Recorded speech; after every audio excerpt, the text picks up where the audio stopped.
heard. And this is because there's a legal requirement for me to do so. So if you could verbally confirm that you're able to hear me. If you could verbally confirm that you're able to hear me, and I will confirm in response that I can hear you. Where practicable, please also have your video switched on so that you can be seen by other members in attendance and the public watching.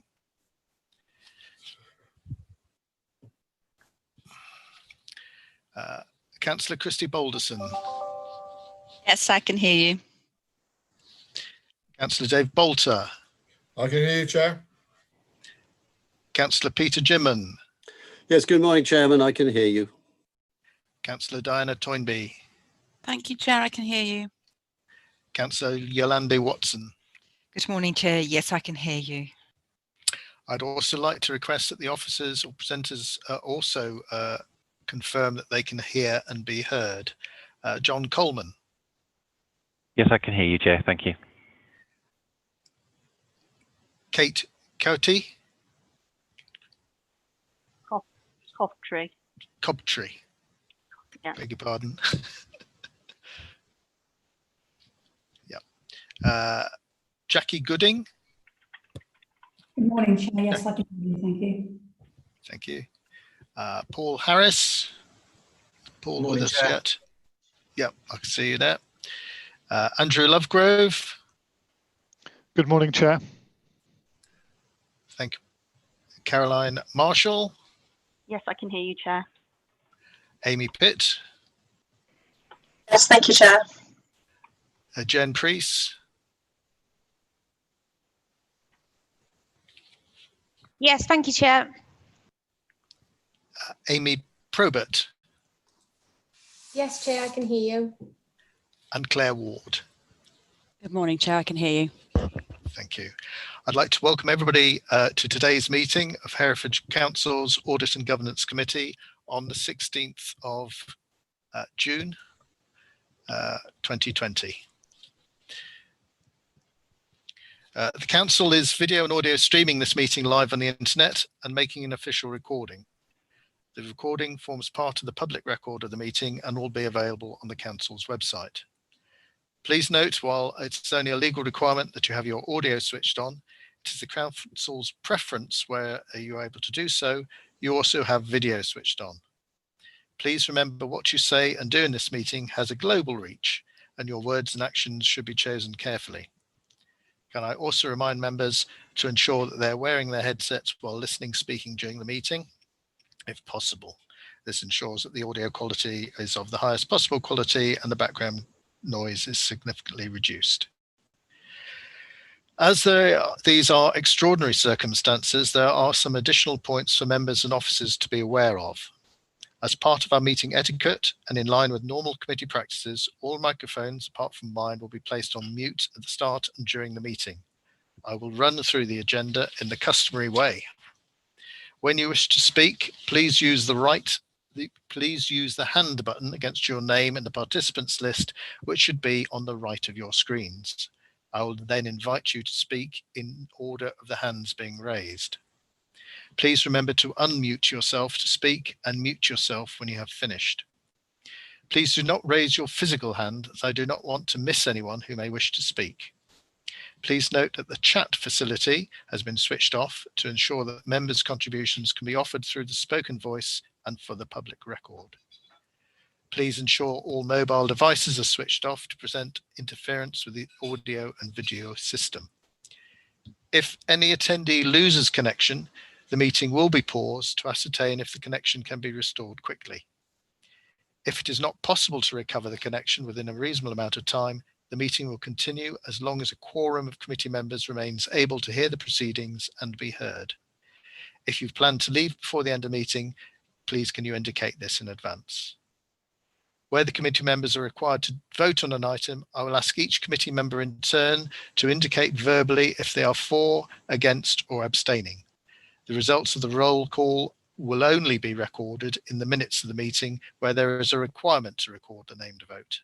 If a committee member has not been present for the whole of the discussion on an item due to technical failure, they should not vote on that item. Are there any questions about the procedures before we continue? If not, I'll now formally open the meeting. Item 1, apologies for absence. I believe that Councillor Matthews may be joining us later, but he has indicated that he has some technical difficulties at this moment in time, and therefore presents his apologies for the beginning of the meeting. And at this time, I'll also note that Councillor Ginman has made me aware, and the clerk aware, that he will have to leave the meeting early in order to attend another meeting. Name substitutions. There are no name substitutions. So I come to item 3, declarations of interest.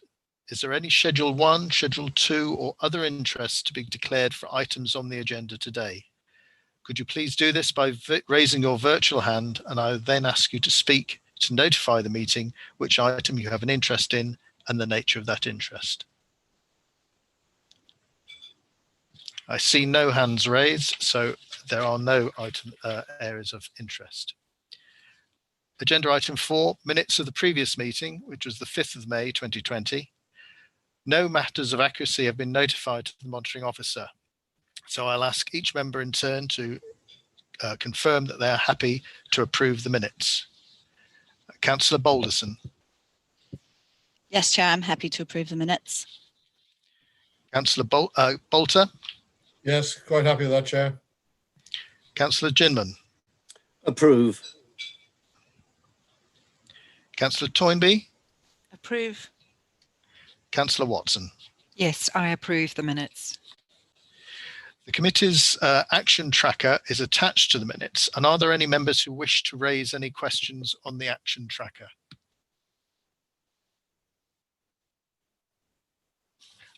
Councillor Balderson.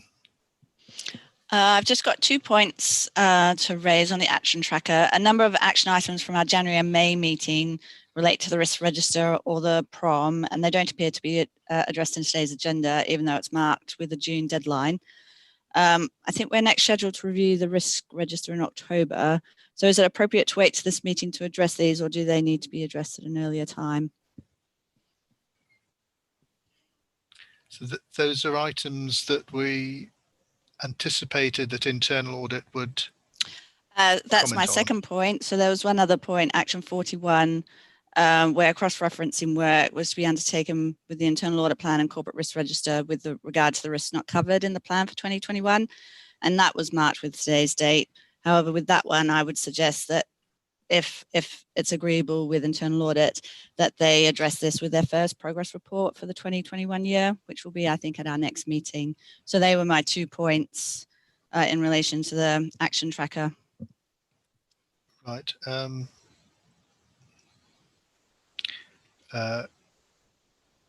Claire, you had your hand raised, sorry.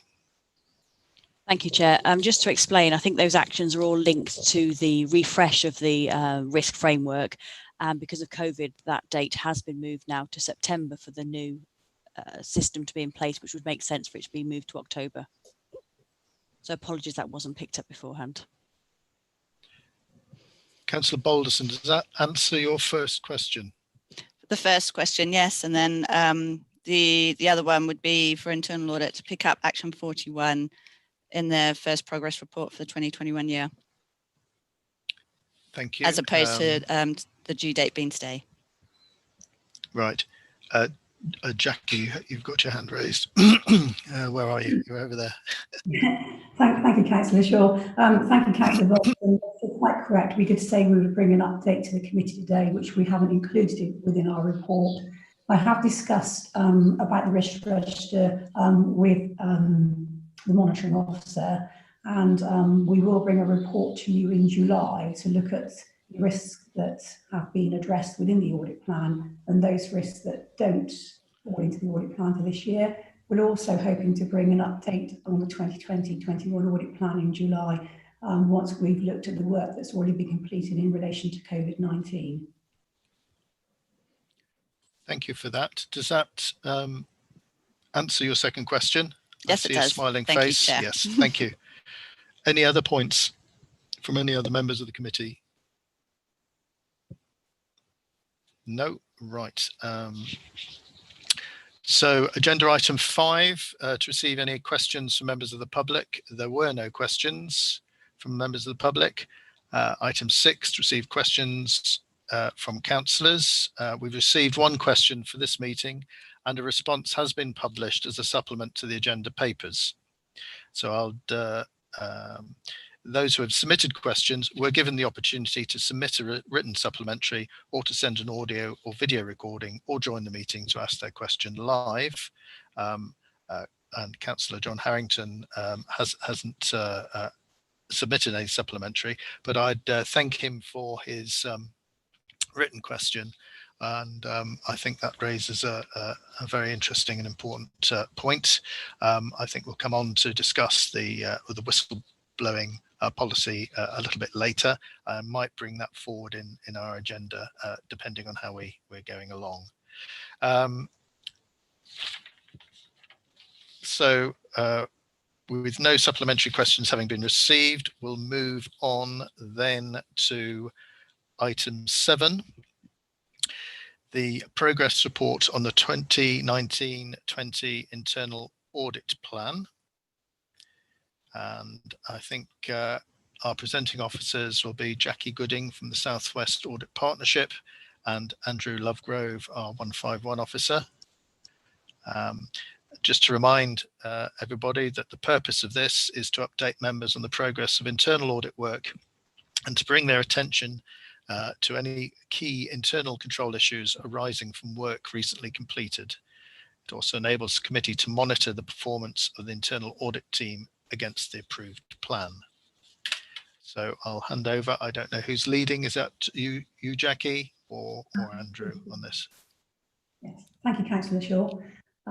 Yes, I'll start with the progress report, and I'm sure if there's anything that Andrew would like to add, he will as the report progresses. So this is the progress report on the audit plan for 2019-20. Since my last report, 7 audits have been completed, and there are 6 audits at report stage and 7 audits in progress. For the audits completed, 3 audits were assessed as reasonable assurance, EU grant funding, and 2 school financial value standard audits.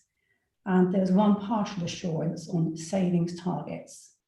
3 audits were advisory reports, income charging, ICT applications, and service planning. As reported on my annual plan report to the committee in May, there has been some disruption to the internal audit plan, which has been outlined again in this report in relation to the 2019-20 audit plan. For those audits currently in progress, we are taking a pragmatic approach and bringing each audit to a conclusion with the findings to date, where there is no offers of availability to complete the audit due to redeployment or critical role dealing with the impact of COVID-19. And in July, I will bring in the committee an update of how these audits have been brought to conclusion and the status in relation to formal annual opinion for 19-20. The audits currently at report stage are listed on page 26 of my report.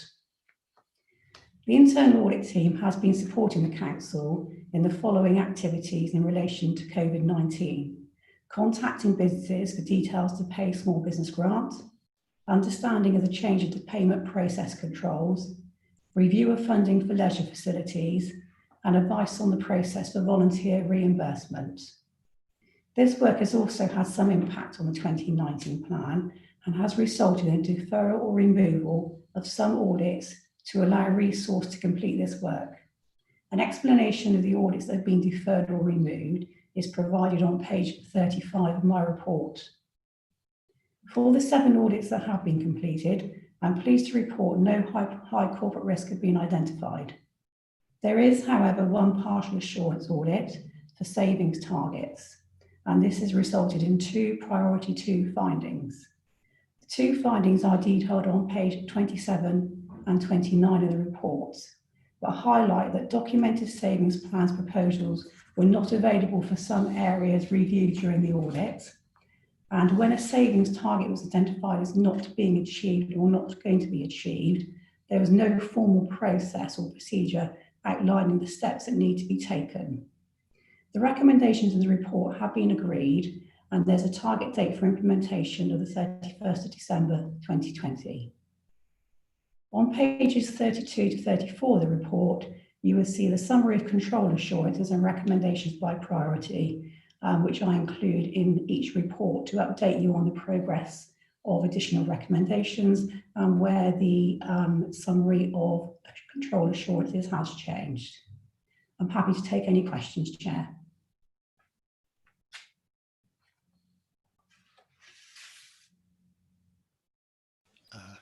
Thank you, Jackie. So looking to committee, has anybody got questions going forward on Jackie's report? Councillor Toynbee.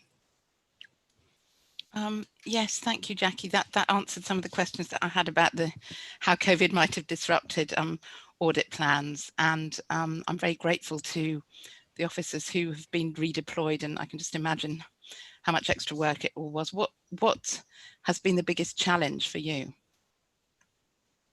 That's a very good question. I think the challenge has been trying to the balance between continuing with the normal audit plan and then obviously supporting the council with additional work in relation to COVID-19. As you'll appreciate, the council's had to pay out significant sums of money, and as such, we've been supporting in that role, helping to look at potential fraudulent applications, and also giving advice and assessing on processes and controls that have changed. The officers have been very accommodating where they can be to help us to continue with our audit work. But as I've said, that it has been some disruption, which we would have expected during the current COVID-19 pandemic. Thank you. Any further questions? Councillor Balderson.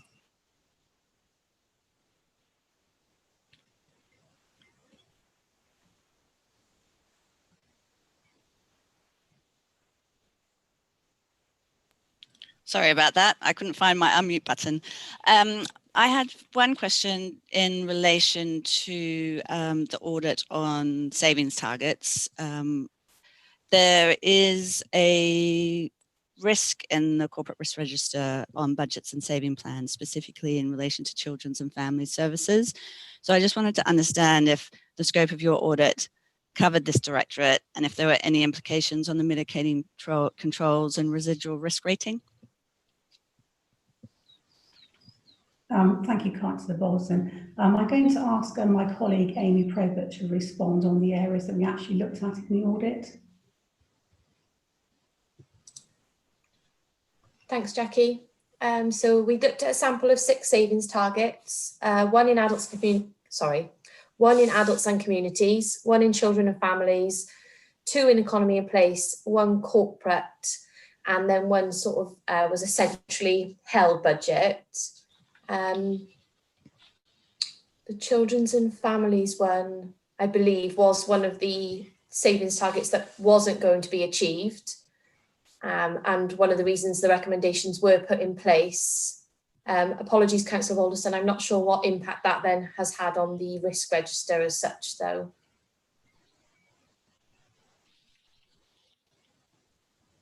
Maybe we can carry that across to when we talk about the corporate risk register, and I can perhaps bring it up at that point again and see if the monitoring officer or Mr. Harris has any other comments. Thank you. Councillor Ginman.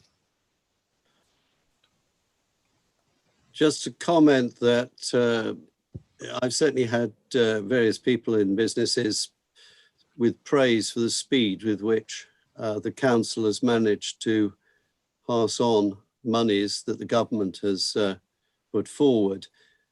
This seems to me both laudable, but at the same time be a marked risk. I think we're all well aware that there are some very, very sophisticated frauds trying to be perpetrated out there, and I have considerable sympathy with anybody trying to spot them all and deal with them all. And I don't think it would come as any surprise to anybody if indeed some of them get through all the various filters. But I just wonder, in in looking at the internal audit, I'm sure you're mindful of this, but I think sort of reassurance as to the problems you're facing and comments on it might be worthwhile. Thank you, Councillor Jinman. I think probably to give you some assurance, the Council has been very proactive in looking at the applications for various grant payments that have been made. And we've used various databases that are available to ourselves and to the local authority. So, for example, there's a database called Spotlight where you can check whether somebody's company is actually still trading before a payment is made. As you'll be aware, for some of the payments, there was a particular date that a company had to be trading to be able to have that payment. We also use CIFAS, and that's a database of various activities that are recorded in relation to fraud. And we've also completed a lot of data matching on duplicate applications. So we've looked at duplicate bank accounts, email addresses, addresses of premises, to see whether there are any potential frauds that have been identified. As you would expect, we have identified some areas where further review is necessary, and that is being completed at this moment to ascertain whether actually it is a fraud or a duplicate application, or whether actually the application is a valid, is valid and eligible for the grant that's been paid.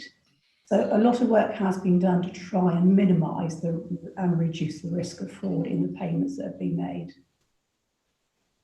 Thank you for that. Andrew Lovegrove, you wanted to comment? Thank you, Chair. And I'll pass Councillor Jinman's comments on to the team, because the team have done a fantastic job in a very short period of time. And the objective was to get the cash out to businesses as soon as possible. As Jackie has said, that does come with an inherent risk that we may have inadvertently paid money to the wrong person or the wrong recipient. As Jackie said, we are working with the various agencies and the systems and at a national level on there to minimise the elements of risk in there. But sadly, it's a fact of life that there are people who have sought to obtain advantage from the crisis. Thank you. Any other questions? I'd just like to comment on page 35 of your report. The indication is that 3 areas of audit, which is workforce development, supervision audit process, and compliance with the audit adult social care supervision policy and adherence to best practice, won't be done because of the increased pressure on adults and communities Directorate as a result of COVID-19. I don't know whether, Jackie, you can comment whether there's any additional risks that we should be aware of or that should be incorporated into departmental registers as a result of these audits not being done. And is it possible to comment on those? Yes, thank you, Councillor Shaw. The audits, as you say, have not been completed. Some of them have been deferred and into the 2020-21 audit plan. However, as you're aware, we need to review the 2020-21 audit plan in relation to additional work that is still being completed around COVID-19 activities. So at that point in time, the Chief Finance Officer and myself will sit down and look at the audit plan and look at the areas of higher risk and determine which audits we will consider to move forward in the audit plan, and which audits we may have to come back to committee and say that these audits will not be completed this year. So they're still very much there, and they have been moved forward into the 2021 audit plan. So the intention is that we will still be doing some work, particularly in the adult social care area.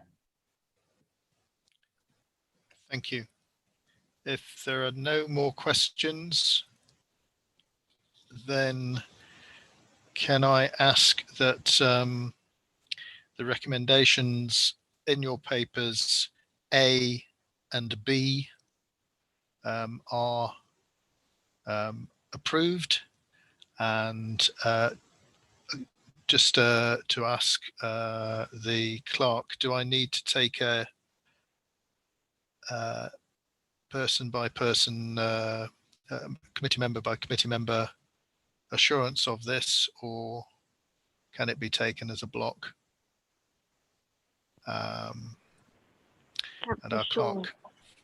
You can take both recommendations A and B on block because there are no proposed amendments. And if you could just get the committee to approve both of those recommendations for me, that'd be brilliant. Thank you. Right, so we're asking to committee, I'm asking you to approve both recommendations, and I'll speak to each councillor in turn. Councillor Balderson. Approve. Councillor Bolter. Approve. Councillor Ginman. Approve both. Councillor Toynbee. Approve. Councillor Watson. Approve. And I'll also add my name to approving those items. It's the agenda item 8, the external audit progress update is next.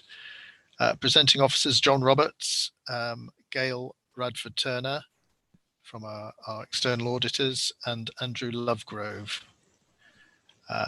Just to remind committee members, the purpose of this is to provide the committee with a progress update of the work being undertaken by the external auditor, Grant Thornton. Mr. Roberts is, yes, you're there. I'm here, yes. Hello, scanning my monitor to try and find you. That's all right. Would you like to just give an introduction to the report? Absolutely, Chair. I'll get it up on my screen. It should be a relatively straightforward matter. We have got to where we need to get to with our progress, where we expect to be. We were able to do the work that required on-site physical verification, things like walkthrough tests and things like that, before the lockdown commenced. So there's nothing there that that caused us difficulties. In terms of the update for COVID, and that's covered by the update report and then more formally in our audit plan addendum that follows. We've been working with the other audit firms. We've been working closely with SIPFA and other stakeholders in terms of planning how realistically the audit programs can be delivered through remote working. We've had a good trial run. We've just come into the end now of our NHS audit season, which we've done entirely through remote working. And that, whilst that's taken longer, we're learning sort of lessons about what takes longer, what we need to adapt through procedures and so on. It does prove that it is absolutely possible to do the work remotely. It's brought on, in fact, I think the pandemic has brought on the use of technology such as Zoom, such as the inflow system that we use to share documents in a secure manner. It's brought that technology on a step, which has been, I think, a benefit that we will seek to make sure we keep when we get back to what people are calling the new normal. There are a number of areas that will be impacted, and for the committee's sort of reference, really, don't forget that this is the 1920 accounts and 1920 value for money conclusions. So the cutoff date is the 31st of March. So it was still early days in COVID, but we will certainly need to be assessing the impact of COVID on the forward financial agenda beyond the 31st of March when it comes to going concern and financial sustainability. We also expect to have a degree of uncertainty around property valuations, and we will be picking that up as a priority in our audit.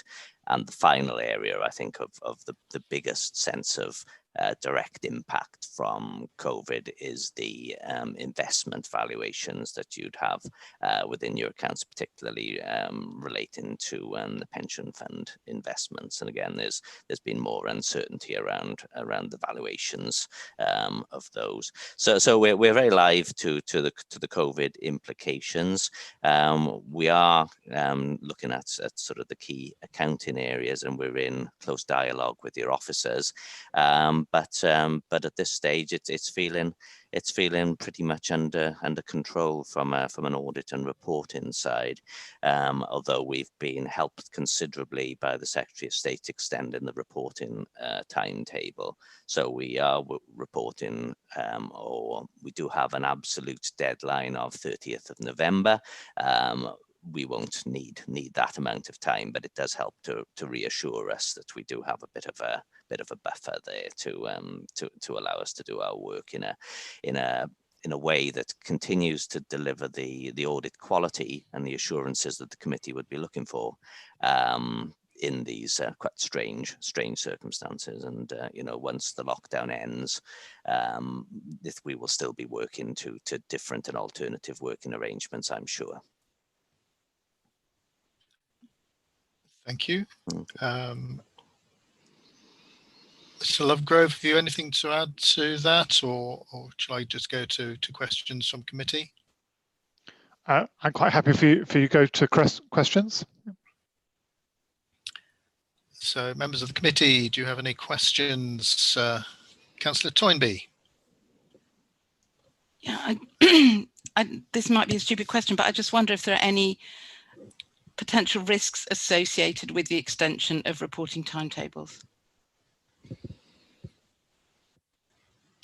It does help to do things in an efficient way. So one of the risks I would say is that we all sort of take our foot off the pedal a little bit, and that might then get drift and increased sort of cost from both sides then if you have that. So I think that would be a disbenefit. Clearly the council will want its 1920 accounts signed off to give it, at an earlier stage as possible, to give it the reassurances that moving into the following year's finances and budget setting process is based on an audited position. So I think that's an imperative for us to continue to work as quickly as we can to issue the opinion. And the final area that of potential downsides, that the later you go, when we issue our opinion, we have to get assurances about the going concern and cash flows impacting the council for a year following the date that the opinion is issued. So if we were to issue the opinion on 30th of November 2020, we would be looking for assurances around future cash flow and going concern predictions up until November 2021. So that makes it a harder task, doesn't it? So the earlier we can conclude the audit, then the earlier is that window of going concern assessment that we need to make. Thank you. Councillor Ginman.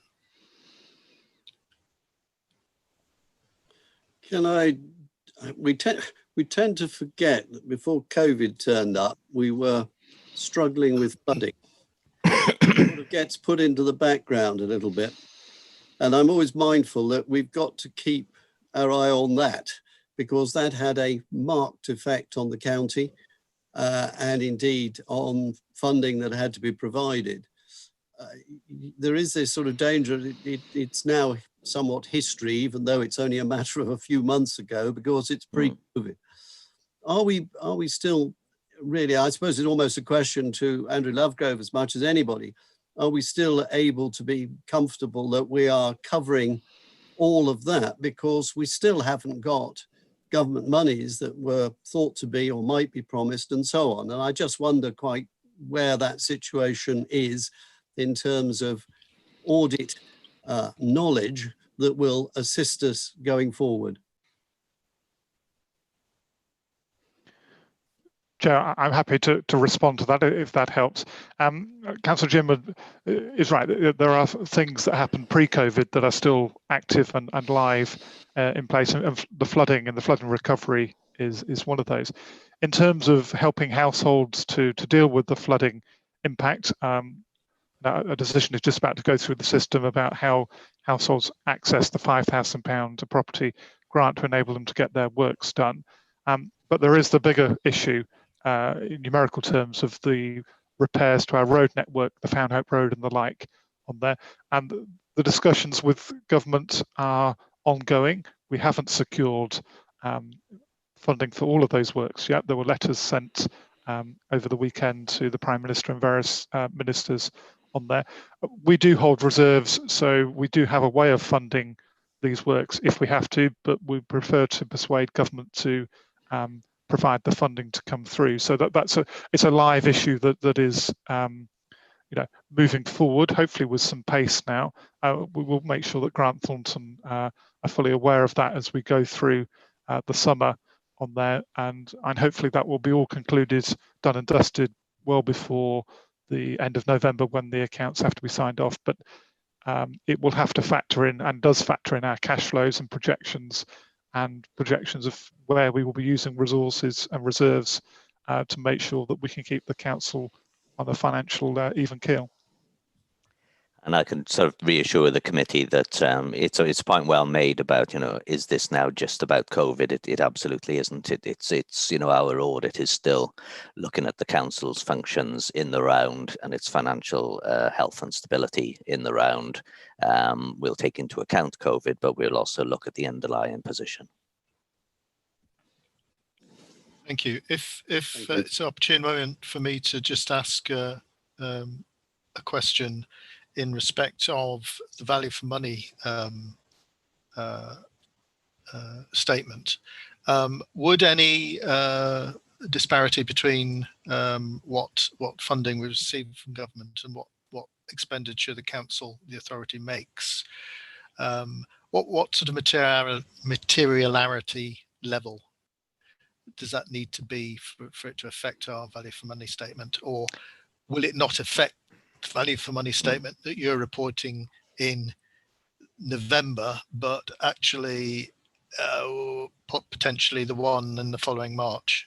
It feels like, well, this is obviously something that we're still looking at, but it feels like it'll be more a feature of our 2021 audit than our 1920 audit, because we're looking backwards in 1920. In terms of materiality in value for money auditing is more of a judgmental sort of approach rather than driven by the pure numbers, but we're looking at, in the context of value for money, is the level of council reserves and the sort of the risk assessment underpinning those reserves, and the sort of the professional decision making of your Section 151 officer in that respect. Because essentially, I suppose it's a post-balance sheet event, but I was curious as to how a post-balance sheet event might affect a value for money statement. The National Audit Office, yes, the National Audit Office has provided guidance on this area and its view it defines the code of practice. So its view is the law, if you like, is that the impact of COVID is not from value for money side of things, is not expected to be a major value for money risk for the 1920 audits. Thank you. Any further questions? If not, I've one more point on page 47, right at the bottom, under resource implications, item 15, the audit area entitled Raising the Bar, £2,500, and the rationale goes on to say this will require additional supervision and leadership, as well as additional challenge and skepticism. And I was not really understanding what you mean, what was meant by the phrase additional challenge. I can understand, and skepticism. It's more work on the areas of estimation within the accounts. So bringing in experts to challenge and support that. Audit of your estimates is a key area.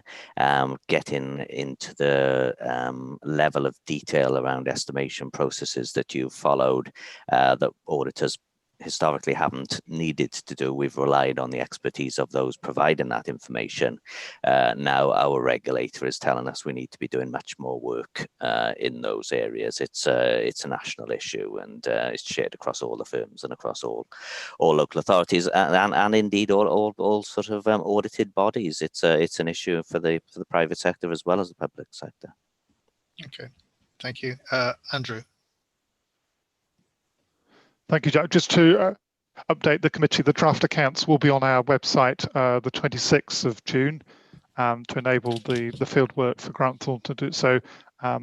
They're in the public domain, and we'll be as accommodating as we can be for people who want to access books of records. Historically, they would come to Plough Lane and do that. We will try and use as much of the technology as we can, so to do it via Zoom or Teams, to enable people, if they want to understand some of the books of records, that we can do that as in as safe a way as we can. Thank you. If there are no further questions, I think it's just an opportune point to thank both our external and internal auditors, and to thank officers and members of both those audit teams for embracing technology and managing to continue with the work that's so necessary, perhaps in the background, but which actually underlines the financial probity and resilience of organisations such as ours. So I think I'd express the committee's view to thank both of your teams and officers for all the excellent work in embracing technology and delivering the service to us as your clients. At this point, if I may, the recommendation I need to put to everybody is that the progress report and sector update attached Appendix 1 and addendum Appendix 2. And I'm just looking at the clerk. Was there any change to Appendix 2? Do we know? I'm getting I haven't been notified of any changes to be published as Appendix 2, Chair. Thank you. There was a question before the meeting on that. And the committee determine any recommendations it wishes to make to ensure the value of the external work is maximised. I don't think we have any recommendations at this time. Can I just go through the list again and just get everyone's affirmation that that is the case? Councillor Balderson. Yes, Chair, approve. Councillor Bolter. Approve, Chair. Councillor Ginman. Approve, Chair. Councillor Toynbee. Approve. Councillor Watson. Approve. And I'll add my name, Councillor Shaw, to that list to approve. At this time, I'd like to take the chair's initiative, as it were.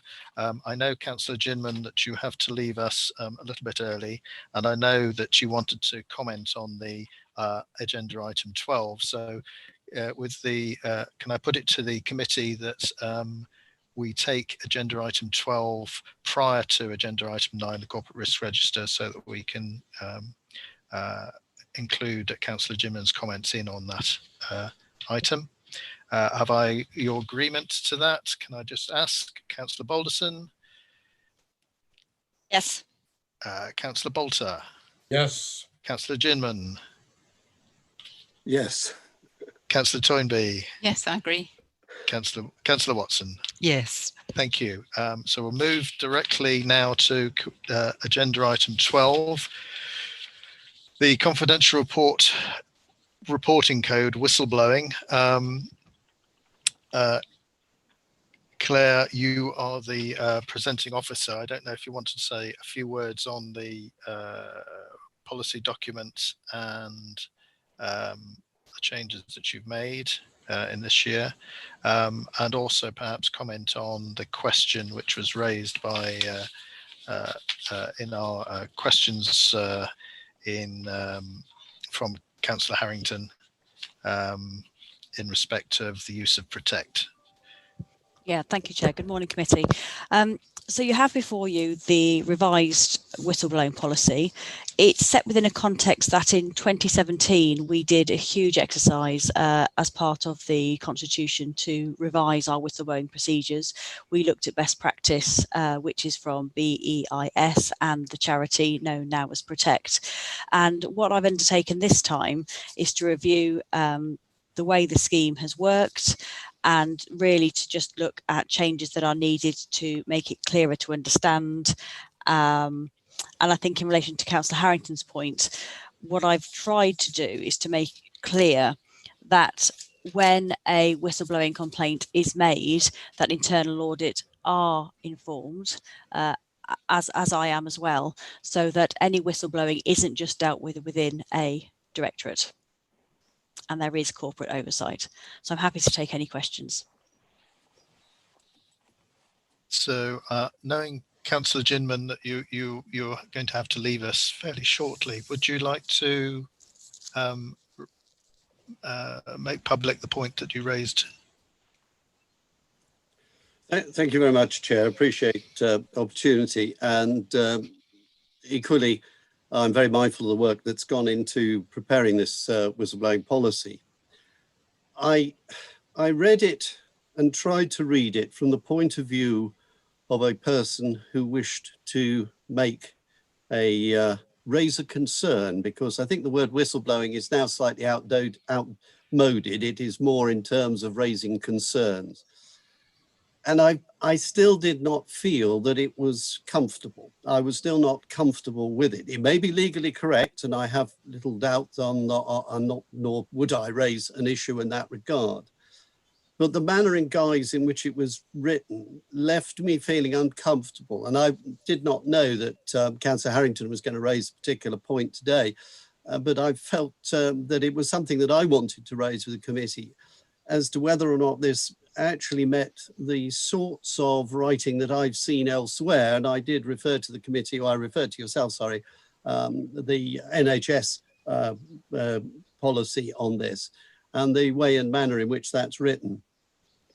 I'm very mindful that I know the person who was responsible for all the South staff's involvement and trying to get more and more engagement with the public, and his concerns with regard to getting language that meets the everyday usage.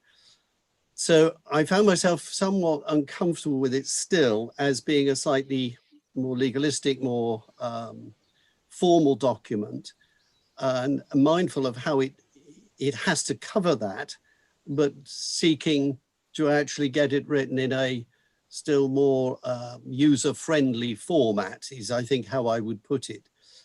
I also think it is really important that we ensure that there is external cover, just as we've been talking about audit, external audit, internal audit, making sure that we've got this variation, that we do have this oversight. And it seems to me that when raising concerns, one of the most important things is to ensure that there is a proper system for external involvement. When this was probably put together originally, we only had one member of the standards panel. We've now got a whole group of them who are independent individuals. We've also got a very much a slightly different set up externally with regard to where one can get advice or engage people externally to be involved.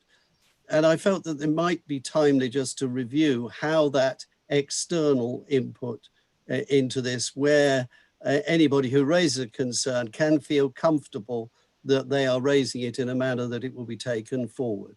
So personally, I'd quite like this to, as this is the only opportunity we've had really to discuss this today, I'm not totally comfortable with confirming it as the policy as it stands, and would prefer in many ways to defer this so that we have a bit more opportunity to consider it further. Thank you, Councillor Ginman. Let me just admit somebody. Councillor Toynbee, you've got your hand raised. Yes, thank you for your work on this. I agree with Councillor Ginman that I would like to see made more explicit the support that people who are raising concerns would be given. As elected members, we want people to feel supported if they're raising concerns, because it's in the public interest. And so I would like that to be made more explicit, the support that people will get, both from within the organisation and from independents. Thank you. Any other committee members? We'll come on to any recommendation in just a moment. I was just going to think, I was reviewing the number of complaints as outlined on page, sorry, it takes a little while for me to find the pages on this integrated system, 124 of the report. I'd invite Claire really to comment. We've got the past 3 municipal years, 5, 11 and 8 complaints that have been received.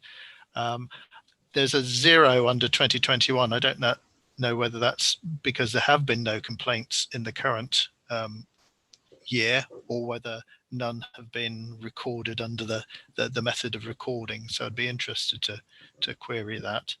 I'd invite a comment on that. I'd also invite a comment on, I think, page 128, 5.5.12. And that's who can sort of use this policy. And I note that contractors are named as people that can use the policy, and employees. And I did question whether employees of Hoople are included, and they seem to be outside the definition that we've got, because they're not employees of the council, nor are they, I suppose they are contracted in that Hoople has a service contract with the council, and that's the way that they're coming under that. But perhaps if it could be explicit that council owned or substantially owned bodies are also capable of entering in that way, it would be, I'd like to see that. Claire, do you have any comment on the numbers? Obviously the process has been used. Yes, Chair, if I could answer, and I'll also take into account what Councillor Toynbee and Councillor Ginman's concerns are as well. Yes, before 2017, when the new procedure was put in place, there wasn't a formal recording system in place as is now, but there were very low numbers. So the new procedure, although I take on board the comments about how user-friendly it is, the new procedure has increased the number of complaints that have been received. We haven't received any so far this year, and it runs January to December. What I do find is that when we promote the scheme again, it refreshes people's memories, and most important thing isn't just the policy, it's about how to use it. So I do take on board what's said. The difficulty that we have with this policy is that it's trying to do a number of things. And one of them is to protect employees who raise concerns and have protection in law. So that's why it is, I'm afraid, legalistic in tone.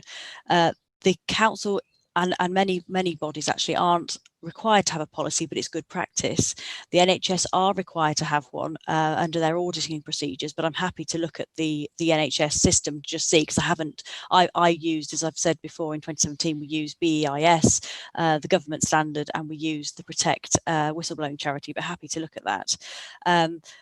I agree that it may not be user-friendly, and I think given that Councillor Shaw, you can't tell whether Hoople would be able to raise a concern is an example of that, because I would say yes. If you only asked me the question, I would say yes, Hoople can, because they're a contractor, but again, it's not explicit, is it?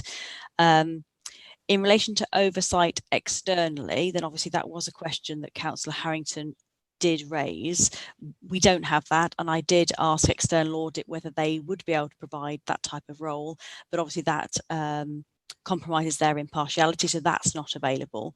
So we can look at if it's Protect, because that's the first place that I would think of, but if Protect can't provide it, then whether there is another provider out there who would be able to provide that external assurance piece.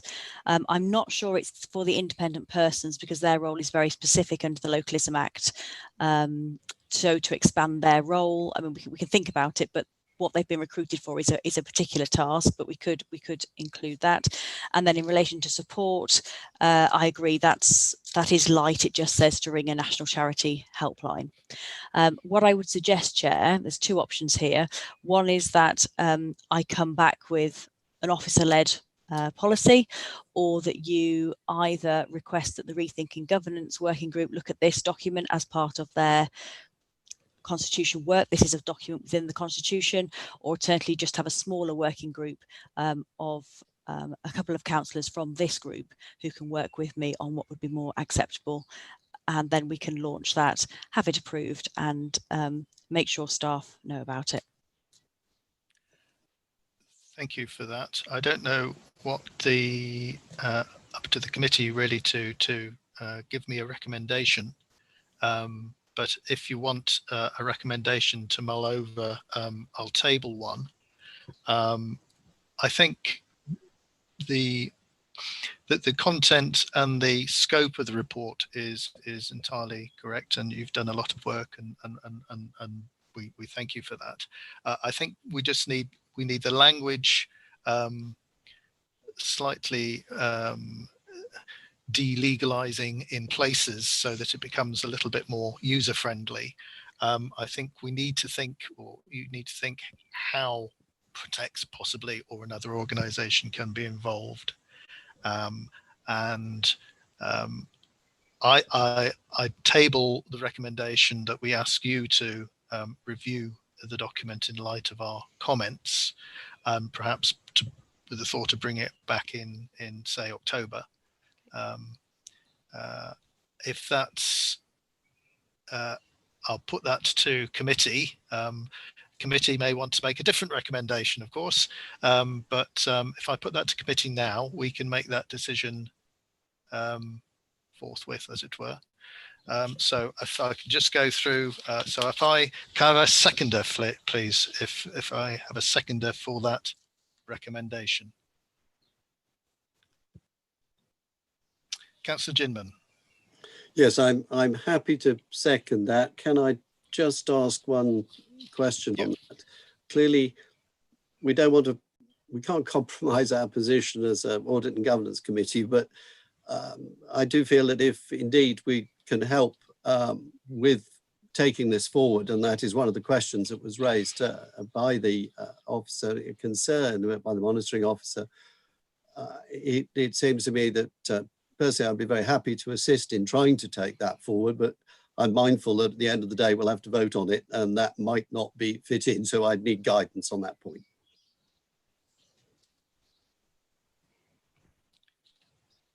Claire, would you be able to offer guidance on that? Yeah, what you could suggest is that a draft is shared with Councillor Ginman. I mean, you know, normally a working group is more than one councillor, but the proper way of doing this would be to set up a working group which looks at any drafts that I do, rather than you seeing a number of drafts in committee, you see. Right. I'm quite happy to be a member of a working group with Councillor Ginman if we want to review a draft. So we'll add that to the recommendation. The recommendation being that the committee set up a working group consisting of Councillor Shaw and Councillor Ginman to review changes to the draft policy as drafted by the monitoring officer in light of the discussion raised during today's committee meeting. Is that all right? Can I have a seconder for that motion then, please? Somebody put their hand up. Councillor Bolter will second that motion. I'll put that motion then to the group. I'll just make sure I run through the list properly. Councillor Balderson. Yes, I'm happy with that. And I think October reporting reporting back in October would be a good date, because that's when we're scheduled to also look at the anti-fraud and corruption policy. So we'd be covering off on both policies at the same time. Thank you. Councillor Bolter? Yes, echo Chris's thoughts as well. Thank you. Councillor Ginman? Yes, approve that. Councillor Toynbee? Yes, I approve. Councillor Watson? Yes, I approve. And I also vote approval. So thank you for that. Let's so that deals with that item of the agenda. We'll now revert to the agenda schedule. Item 9, the corporate risk register. I thank Mr. Harris, Paul Harris, for bearing with us while we play with the agenda process. The purpose of this agenda item is to consider the status of the Council's corporate risk register in order to monitor the effectiveness of risk management within the performance risk and opportunity management framework. That's our PROM framework.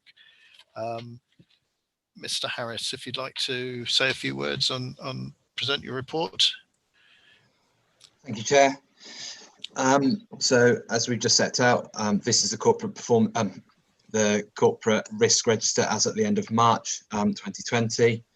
The Council's risk processes are set out in the PROM, the Performance Risk Opportunity Management Framework, which includes regular review of the risk register by this committee. So Herefordshire Council holds a corporate risk register which details the most significant risks to the Council. These are a mix of strategic risks or operational risks from directorates which have required escalation. That might be to provide greater visibility or greater access to a range of controls. So, for example, investment to support mitigating activity.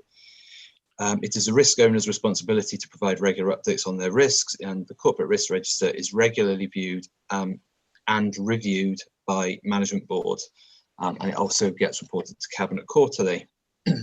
You'll find in the body of the report a heat map of the current risks within the corporate risk register. That's at paragraph 8, and the references there are linked to the risks in Appendix 1, so you'll be able to cross-tab them. You'll note from the graphic at paragraph 10, the composition of these risks has not changed significantly since the end of the quarter 3 report. However, there are now marginally more medium risks than previously, and that's those which are scoring 5 to 9 post-mitigation. Since reporting to this committee in January, following changes. So the development partnership for Keep Moat and NG, they've been removed and realigned into a new risk regarding contractor disputes. Southwide Transport Package, following the developments of the funding. And Hillside Risk has been removed following an agreement that this building is now up and operational in support of the COVID emergency, providing additional capacity to the system. There are new risks then, so there's a 5-year housing land supply.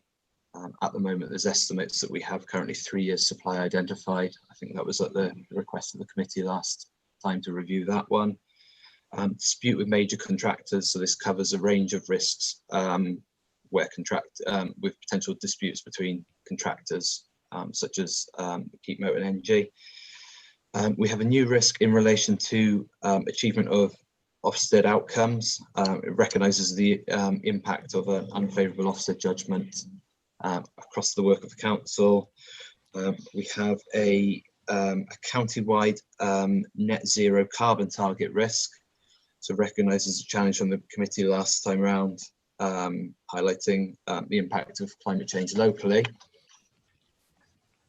And finally, we have an additional risk regarding COVID-19.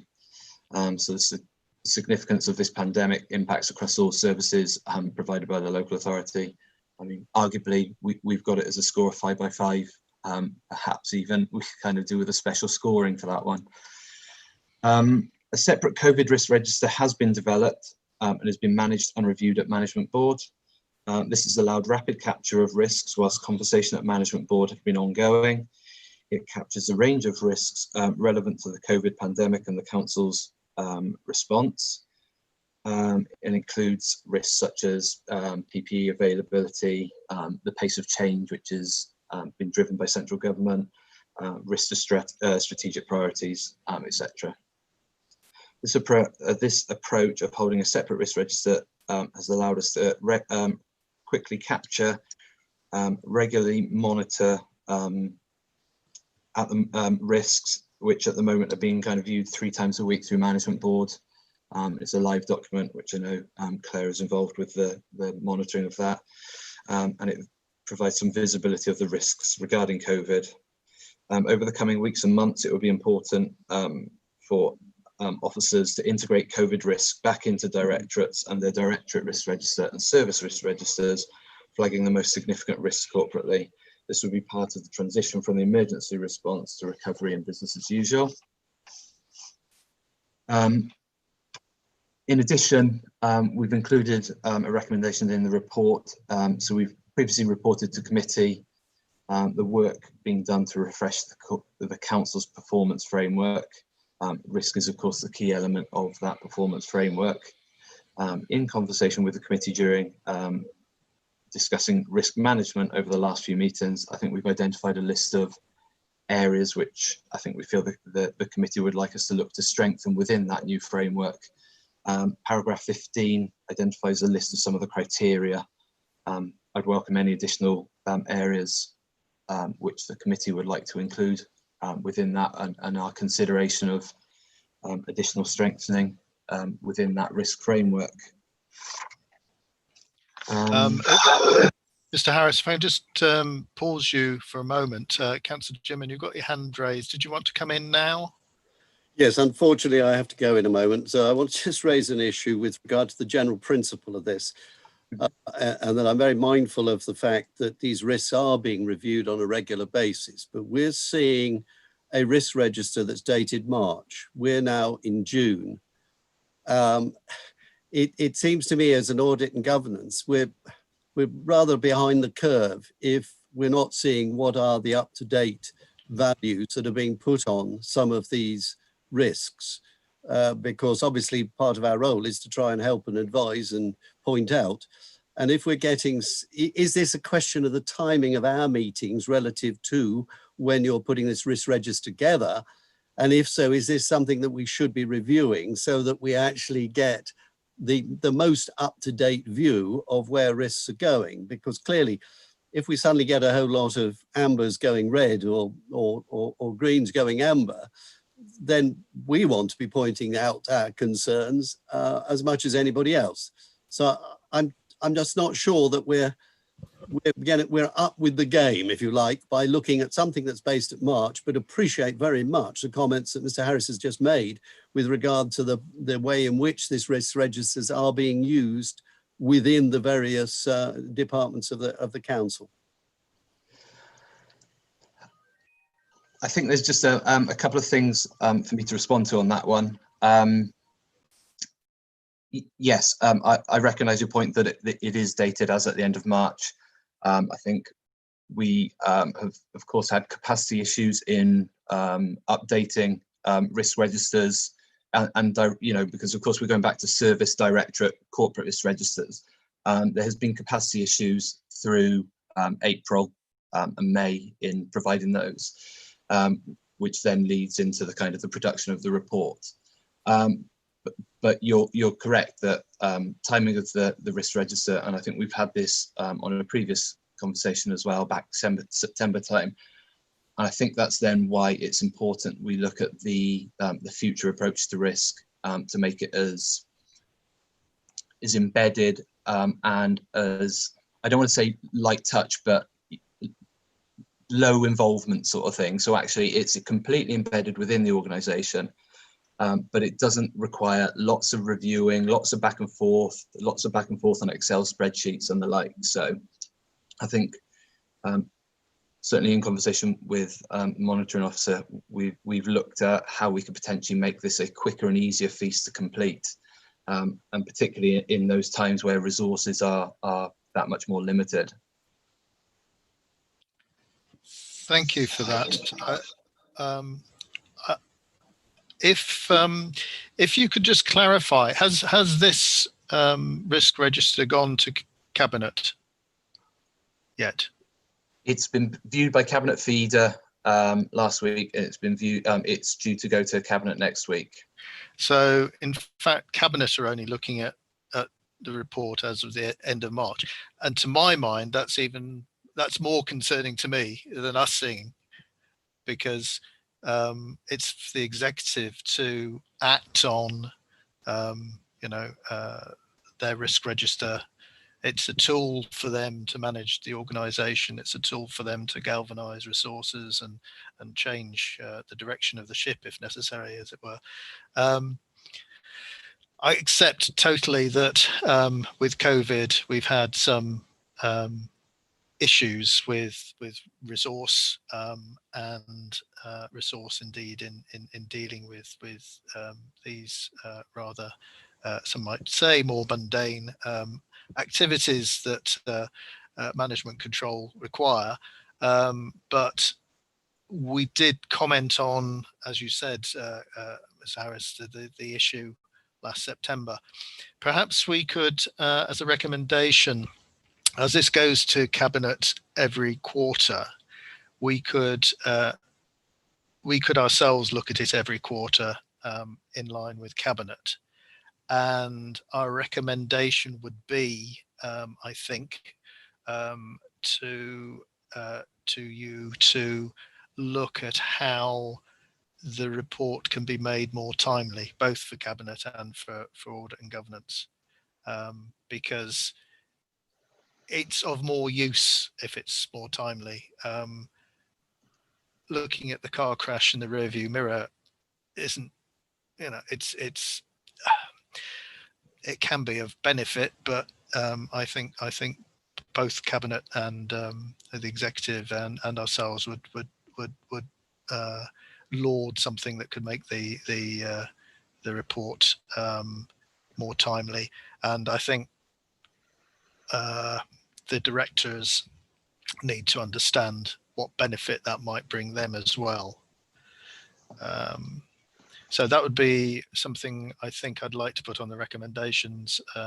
Councillor Ginman, I don't know if you'd like to add anything to that, or any other member of the committee. I'm grateful to that comment, and that's precisely my point. This should be a document that helps to alert a business to issues that are going to go wrong, or might be going wrong, or might be moving in the wrong direction. And I worry that something that's 3 months behind, when we're seeing it, is going to make it difficult. It's difficult enough on occasions to manage. Therefore, we do need to know that this is happening, and we need the reassurance as an Audit and Governance Committee that that is actually happening. So very happy to do that. And with that, I must leave you. So thank you very much. Thank you for your contribution, Councillor Ginman. Any other questions from members of committee? Oh, so, Mr. Harris, I did interrupt your flow somewhat. Did you have anything that you were still going on to add? And I've got two members of the committee have raised a hand. So nothing more than I was going to attempt to pick up Councillor Balderson's point from before in relation to the children's saving and the risk which kind of potentially is impacting from that. You'll recognise our corporate risk register has a risk in relation to the medium-term financial strategy, which contains a relatively low risk, but as well we've got a specific risk in relation to children's and well-being being able to balance their budget, and that's been on there now I think 6 months or more. There is no change to that score as it stands, but of course that risk as it stands does sit as the second highest risk to the or joint second highest risk to the council in their ability to balance the budget. So savings I think kind of for me sits within that one. Thank you for that. Councillor Balderson and then Councillor Toynbee. Thank you, Chair. Yes, I guess following on from our earlier discussion about the timeliness of our review of the risk register, I also note that, for example, the top 6 risks on the register have been identified between 2014 and 2017. So they've been on the risk register for quite some time, and they're all and are listed as further mitigation being required. So it essentially it is above our risk appetite at present. So I just wanted to get a better understanding of are there detailed plans for these long-standing risks, clearly showing the mitigation path to reduce the risk more in line with our risk appetite? Because there are a number of risks that have been on the corporate risk register for a long time. So in light of us talking about timeliness, I just wanted to understand if there was further detailed information behind these to show that mitigation path so we can either accept the risk or do more about them. Mr. Harris, can you I would enlighten us anywhere? I would suggest that this should be, of course, very fundamental review and risk to the development of service business plans, directorate plans, and of course the delivery plan for the council. So if you take some of those more significant risks, I know we have service plans or have had service plans year on year in those areas. And furthermore, we would have some very specific transformational plans aligned to some of those. So along the lines of getting to good in children's services, or it should of course be a key part of that business planning, which is why we would view risk as part of that performance risk opportunity management performance framework, which looks at business planning, monitoring, and risk alongside one another. Of course, recognizing your point that these risks do look static for a while. So the question mark then is whether those deliverables which are being made, are they making the difference? Yes, because particularly as a committee member, I'm not privy to those detailed plans. So all I'm seeing is the corporate risk register and the details that are within that corporate risk register. So from my perspective, I'm seeing things that have been there since 2014 still require mitigation. That for me, I'm not getting the satisfaction or that warm fuzzy feeling that we're managing our risks to where we need them to be, which we may be doing, but I'm just not seeing it. So we have a responsibility to council to give them assurance that the risks are being managed in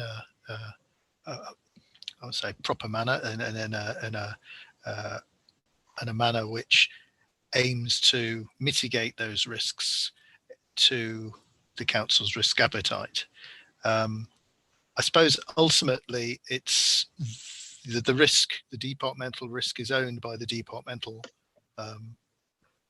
team, headed by the director of that team. What I'm looking for a way in which I can offer Councillor Bolderson and the rest of the audit committee some reassurance at that mitigation process. Would that be best, if I'm looking at the clerk and the monitoring officer, would that be best by inviting the director to an audit committee meeting to explain not necessarily why those risks have been on the risk register for so many years, but the process of mitigation and the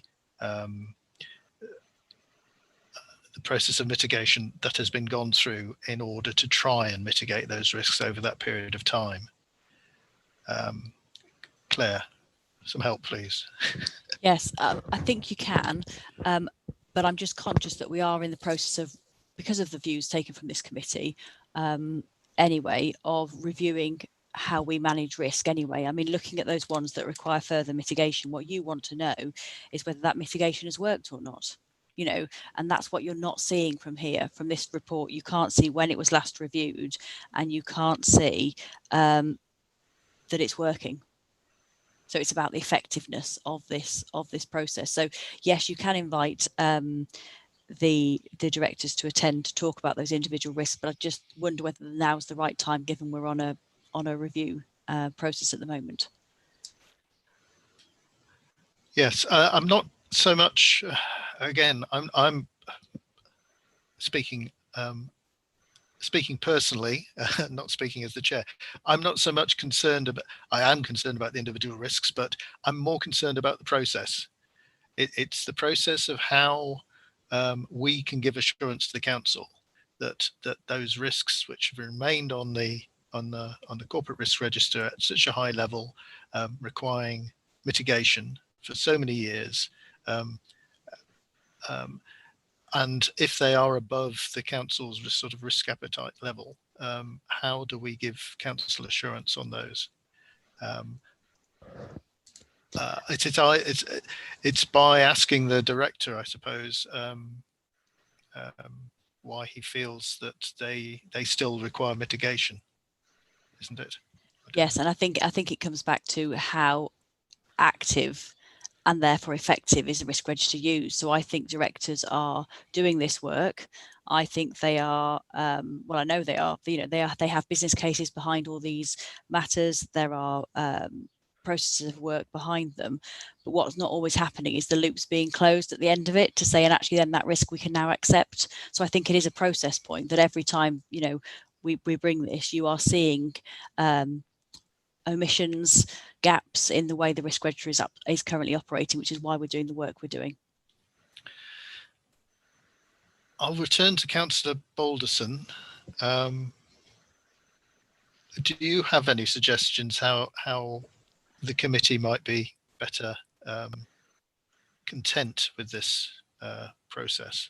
Well, I think as the monitoring officer indicated that they are currently reviewing the PROM and how everything works, and with closing that loop as well. So I think it's certainly something that can be picked up through that revision, which I am aware that they're working on at the moment. Because one of the other things that I also wanted to pick up on, which is sort of part of this loop process, is looking at some of the Directorate risk registers. And I look at, for example, Children's and Families Risk Register. To me, that appears quite light when I compare it to the size of their budget and the activities that are undertaken, and also when I compare it to the other Directorate risk registers. So one of the things that this is all part of this review process that we're talking at the moment, because what I would like to see is when we next review the risk registers, which hopefully the PROM would be in a draft form for us to review at that point as well, whether we could get some sort of comment on these Directorate risk registers to ensure that they are, to give us some level of assurance that they are capturing all the relevant risks within the individual departments, and then are being escalated appropriately through the corporate risk register, and then de-escalated. So if they are within our risk appetite, they no longer need further mitigation, so then could potentially be de-escalated from the corporate risk register. So I think that level of work, I'd like to see a bit more come out in the draft PROM. And perhaps some sort of comments when they deliver the draft to us to give that level of assurance. Thank you. So it may not answer your question, I'm afraid, Chair, but I think we may see it coming out through the draft. It was almost a politician's answer.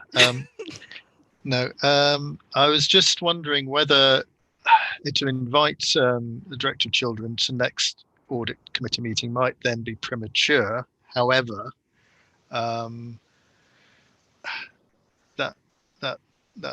in a way I do have concerns about those risks being still high and mitigation being required, and the point that you've just made about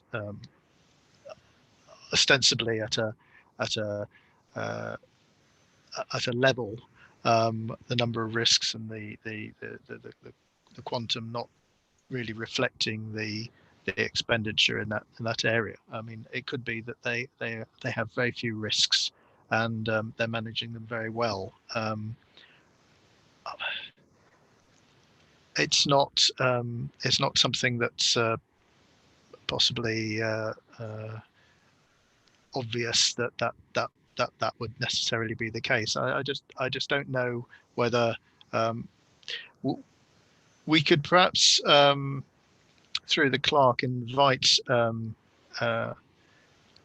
the director to the meeting and outline those areas as points that we would like to discuss with him or have a better appreciation of. I note we have discussed in the past about doing deep dives into different directorates. It may be an opportunity for him at least to tell us, inform us a little bit about the risk, his risk appetite, and the risk appetite which leads to the mitigations which are currently being involved in addressing both the corporate risks and the departmental risks in his organisation. But I'm not looking to sort of drag a director unwilling before us, because we're not looking at that type of probe, but we have a concern. I think I generally have a concern about the level. Whether it's right to do that before we sort out the prom, I don't know. I'll be guided by any comments, and I know Councillor Toynbee, you've had your hand up for ages, so I'll just go to you. Yeah, no, mine is just a tiny point, but I will say first that I agree with Councillor Balderson about the importance of getting the process right. I've just got a tiny point for clarification on the Children and Families Risk Register.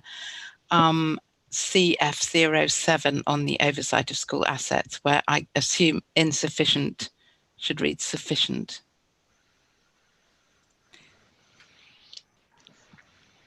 Sufficient condition oversight of schools assets is not in place. If sufficient condition oversight of school assets is not in place.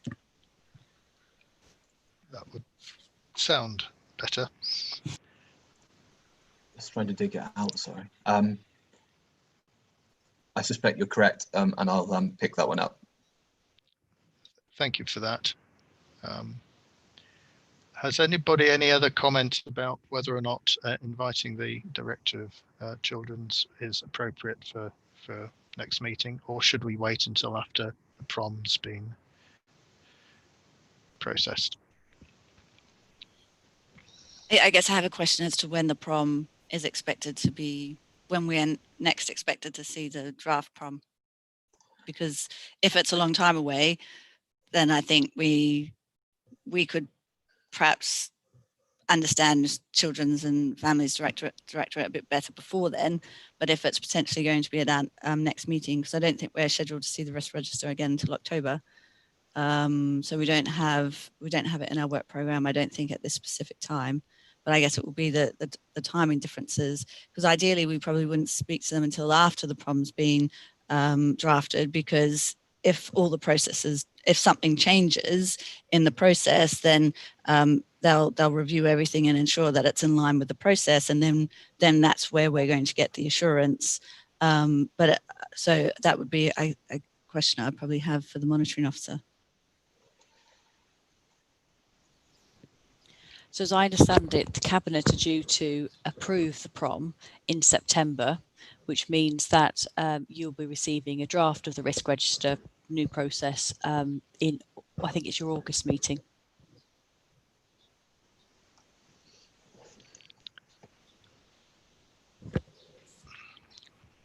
I personally don't think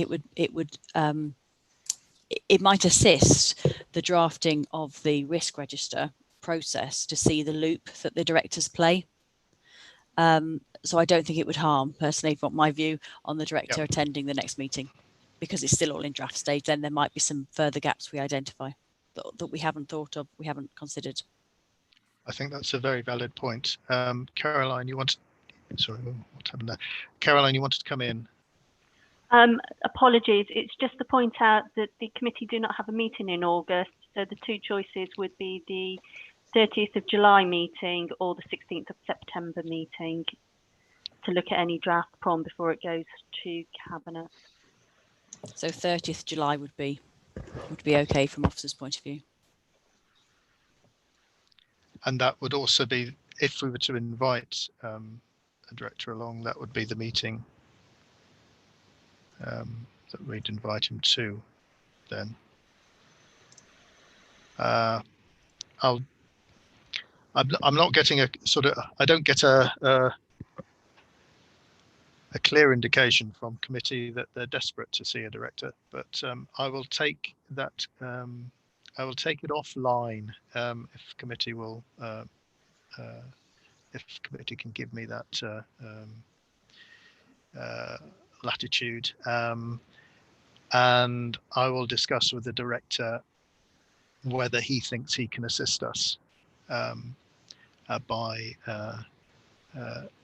coming to that meeting where we would discuss the prom. So he might be able to then comment on the new way that he sees the prom might help him in mitigating his risks going forwards. Does that need to be a recommendation, Clark, or can I just do that? I am going to suggest that it is a recommendation, just so that it is then followed through and we do check that it has been done. Thank you. Okay, yeah. Can I have a seconder for that recommendation? Thank you, Councillor Bolter. Once again, let's just go through the. All right, no, let's just bear with. Before I do that, so that is a recommendation. We need to just make sure we've got no other recommendations. Councillor Balderson. Sorry, I just have one other question on the risk register. I know in CR 39, which is the COVID-19 corporate risk, it does indicate that COVID-19 is managed in a separate risk register. I am conscious that there are a number of risk registers throughout the organisation which don't come to our committee, but given that we're receiving the Directorate risk registers, I just wanted to ask the committee whether you think it would be appropriate to also cite this one, or whether everyone's comfortable with just having the one line item in relation to COVID-19 in the corporate risk register. Comments, folks?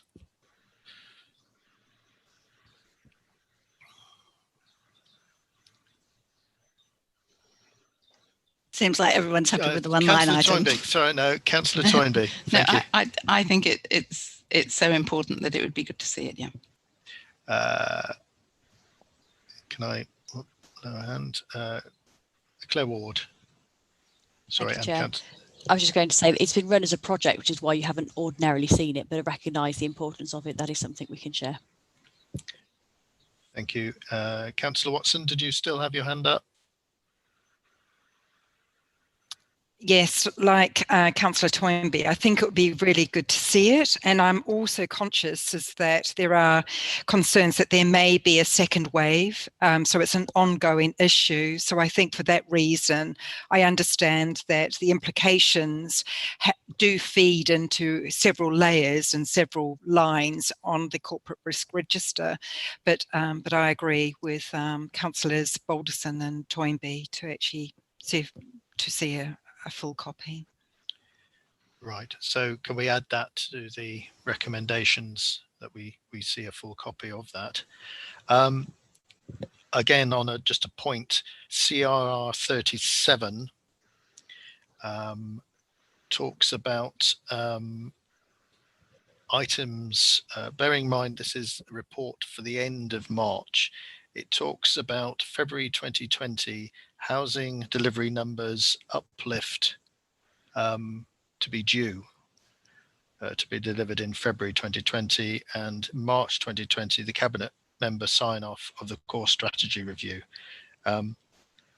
It's again a problem of timing, but if the report is dated the end of March, it would be good to see those types of comments either delivered or not delivered, because they're risks that are being highlighted as about to happen. The report is after those should have happened. So we would expect to see, or the executive would expect to see, I would have thought, a comment on those. Pedantic, yes, is my middle name, but I think that's it. It's right to have done that done. Okay. Any more comments on the risk register? If not, we've got some recommendations. Caroline, did you want to run through them, or are we happy with? So we're inviting the director to the July meeting, or I'm going to be speaking to him and asking him if he thinks it would add to our understanding for him to join the meeting and discuss the new prom on the 30th of July. And we're also, what was the second one? Chair, you've got 3 recommendations that I've made a note of. The first one is that the committee now receive the corporate risk register on a quarterly basis to tie in with when Cabinet receive it. The second one is the potential for the Director of Children's to attend, if that would be helpful, to discuss the draft prom and how it may help to mitigate some of the risks in children's, and the requirement for the COVID-19 risk register to be part of the quarterly reporting at this moment in time. Okay, thank you. As before, can I go through, do we need a seconder for these, or do I just go through the list of committee members? You can just go through the list of committee members. Chair. Thank you. Okay, thank you for that. Councillor Balderson. Approve. Councillor Bolter. Approve. Councillor Toynbee. Approve. Councillor Watson. Approve. And I also approve those. Thank you for that. Thank you, Mr. Harris, for your attendance and input on those. Item 10, how are we doing for time? All right, okay. Tracking of audit recommendations, and you're back on the podium, Mr. Paul Harris. Purpose of this is to review the progress of audit recommendations implementation. That's item 10 on our agenda. So I'll just move to that. And Mr. Harris, please proceed. Chair, as you've highlighted, this is the report looking at the recommendations made by internal and external audit and updates progress in implementing those recommendations. Previously, this report had only focused on audit recommendations that should already have been implemented. Following a conversation, I think, November meeting, I think, this report now includes a RAG rating on recommendations which are also due in the future. So at the last update to committee, there were 12 recommendations which had not been completed. 10 of those recommendations have since been finalised, 2 remain incomplete. These are recommendations in relation to the IT support system for early years. Implementation of this IT system continues. However, in the last 12 weeks, this has been on hold due to a number of COVID-related issues, including early years staff being furloughed and the inability, therefore, to train these staff on the new system and undertake data cleansing. I await confirmation of when this is now possible. Between October 19 and April 20, 33 recommendations have been due for completion.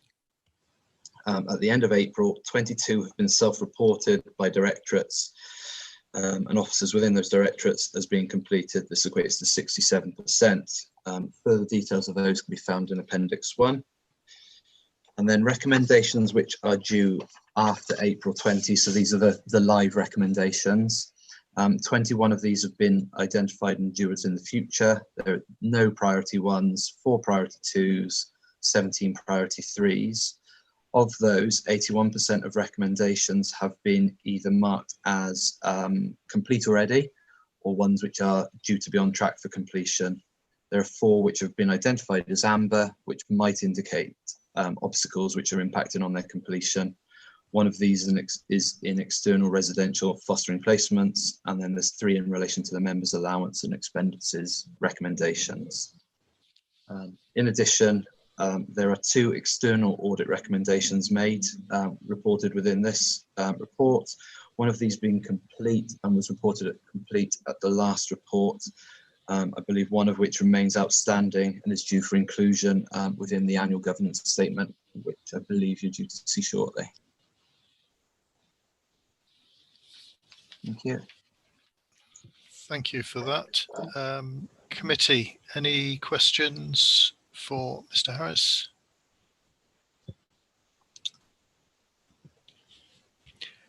Councillor Balderson. Thank you, Mr. Harris. I think being able to see those recommendations that are amber or red coming up, I think that was very helpful, just to understand whether we need to be concerned about it or whether there's significant risks associated with those. I found that commentary very helpful. In terms of the recommendation that you referred to around ICT controls and data sharing, I'm conscious that that's been outstanding since 2018, so it's a long outstanding recommendation with no revised target completion date. Is there, as was mentioned earlier, we could get a second wave with, my understanding is at the moment it's on hold because of essentially COVID-19 and staff being on furlough, which you've indicated. So if there is a risk of this lockdown extending, are there any other mitigating controls that could be considered to try and address this issue in the short term, because it has been outstanding for quite a long time, and ICT controls and sort of data sharing it is a priority to recommendation. So, or whether do we need to revise the recommendation given the current situation? I'm not quite sure, but is there some other way that it can be addressed in the short term? I think your challenge is a fair one. It's one I'd have to take back to the service area, but it might be a case of, as you say, we're in an uncertain world in relation to COVID. We don't know, whether these early years settings may be opening, imminently, or it might take a little bit longer to get back to full capacity. And then, of course, thinking about the IT implementation, system implementation, they're never easy. So it may be a case of actually we need to do some specific pieces of work to just meet off those 2 recommendations. If we're unable to progress that as immediately as possible, I think it's something, like I say, I'll have to take back to that service area and ask them to respond to, if that's okay. Okay, thank you for that. Anybody else, committee, with any questions?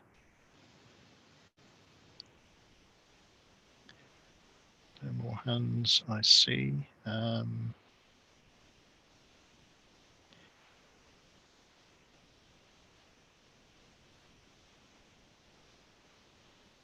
No. Probably in terms of the COVID risks, the COVID risk register, it might be interesting for departments to consider how the epidemic might affect their ability to deliver on their on such tasks as the ones that we just discussed, because obviously it's not immediately apparent from a layman's point of view that an IT issue is affected by COVID and therefore not deliverable. So it would be, I think, prudent just to point out to people to review that. If there's nothing else on this item, I'll ask that we vote on the recommendation. Any recommendations that we want to make? We should make an notified further assurance that risks identified by the audit activity are being actively managed. So I think Paul, you've got a bit of work to go back on the there. So I'll. Has the clerk got any more recommendations that she's picked up? No. No, Chair, I haven't. No. Okay. So can I just have a show of hands then? If I just go through the list again, Councillor Balderson. Oh, sorry, Councillor. Sorry, I just spotted that Councillor Toynbee has her hand up, so I'll just go to Councillor. Sorry, Chair. Could you just repeat the recommendation? Caroline, could you just go through the recommendation that we've got? Yes, I'll just need to find the papers, Chair. Just bear with me one moment. Well, the recommendation in the papers is that the status of the current audit recommendations be reviewed, and the committee determine any recommendations it wishes to make in order to provide further assurance that risks identified by the audit activity are being actively managed. And I think following Councillor Balderson's question, we identified a recommendation that Mr. Harris talked to the head of service about measures that might be taken in order to further mitigate or deliver elements of the IT working for early years nurseries. I have that in that area. Yeah. Mr. Harris will provide a written response in relation to that particular action. Okay. Thank you. Councillor Toynbee, is that clear now? Yeah. Would you mind just reading it?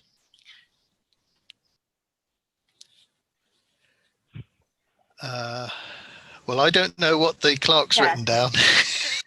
Chair, if I may suggest, the committee reviewed the tracking of the audit recommendations, and that a briefing note in connection with the ICT control outstanding action, a briefing note be provided to set out any further mitigation that may be used in order to resolve that issue. It will be nicer than that in the final recommendation.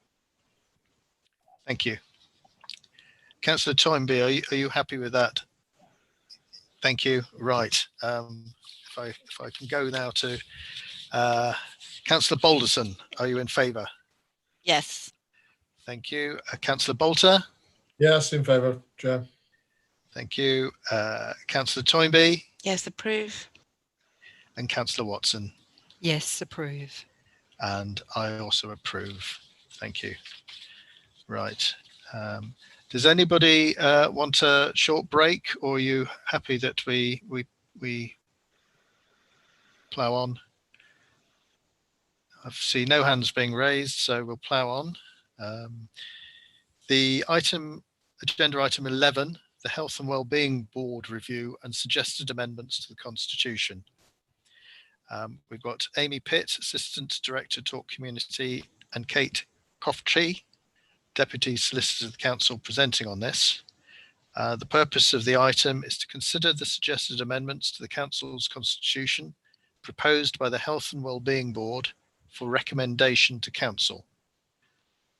If I could hand over to, is it Amy? It's going to speak. Thank you. We both will, but I'll sort of start and give an overview. Thank you, Chair. Yes, last year, following the elections, the Chair of the Health and Wellbeing Board, with the support of the members, commissioned a review to be undertaken of the Health and Wellbeing Board to look at the function, the membership, the deliverables, as well as the leadership within the board. It also came on the back of the changing landscape within the NHS around the merger of the Herefordshire and Worcester CCGs into one CCG, and also the announcement of the long-term NHS plan last year, and the board's role and function within those changes for the future.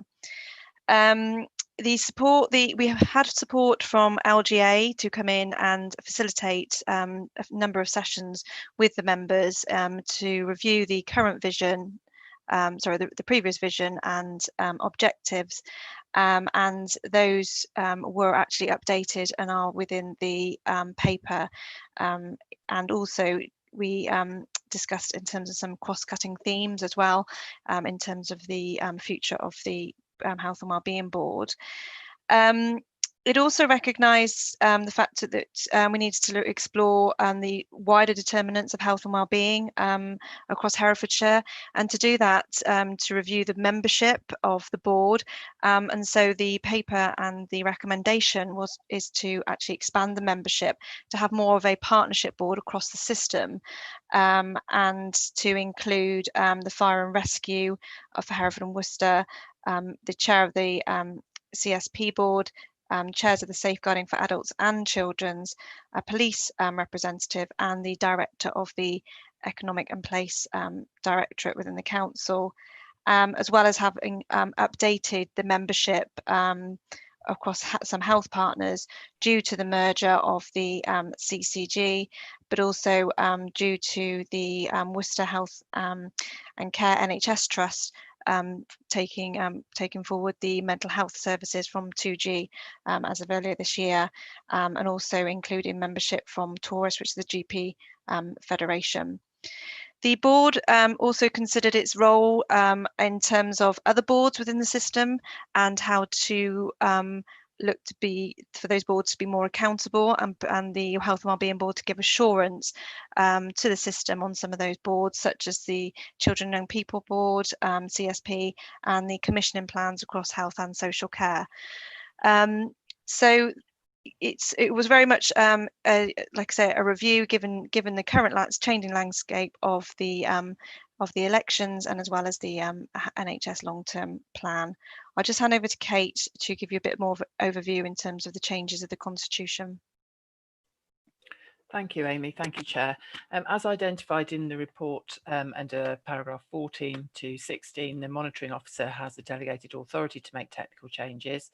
The Appendix 1 to the report sets out the proposed amendments to the Constitution, in particular paragraph 2.8.9, which, as Amy has indicated, reflects the 4 clinical commissioning groups in Herefordshire and Worcestershire becoming a single organisation, and the amendments in relation to the 2G NHS Foundation Trust. The discussions that have taken place in relation to the proposed amendments to the Health and Wellbeing Board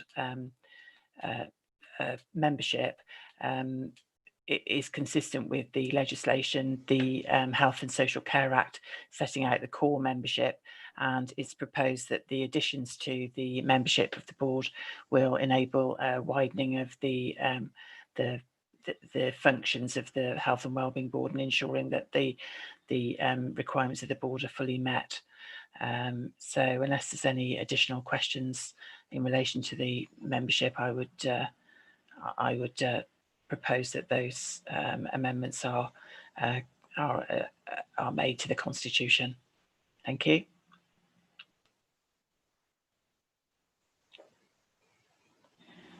Thank you both for that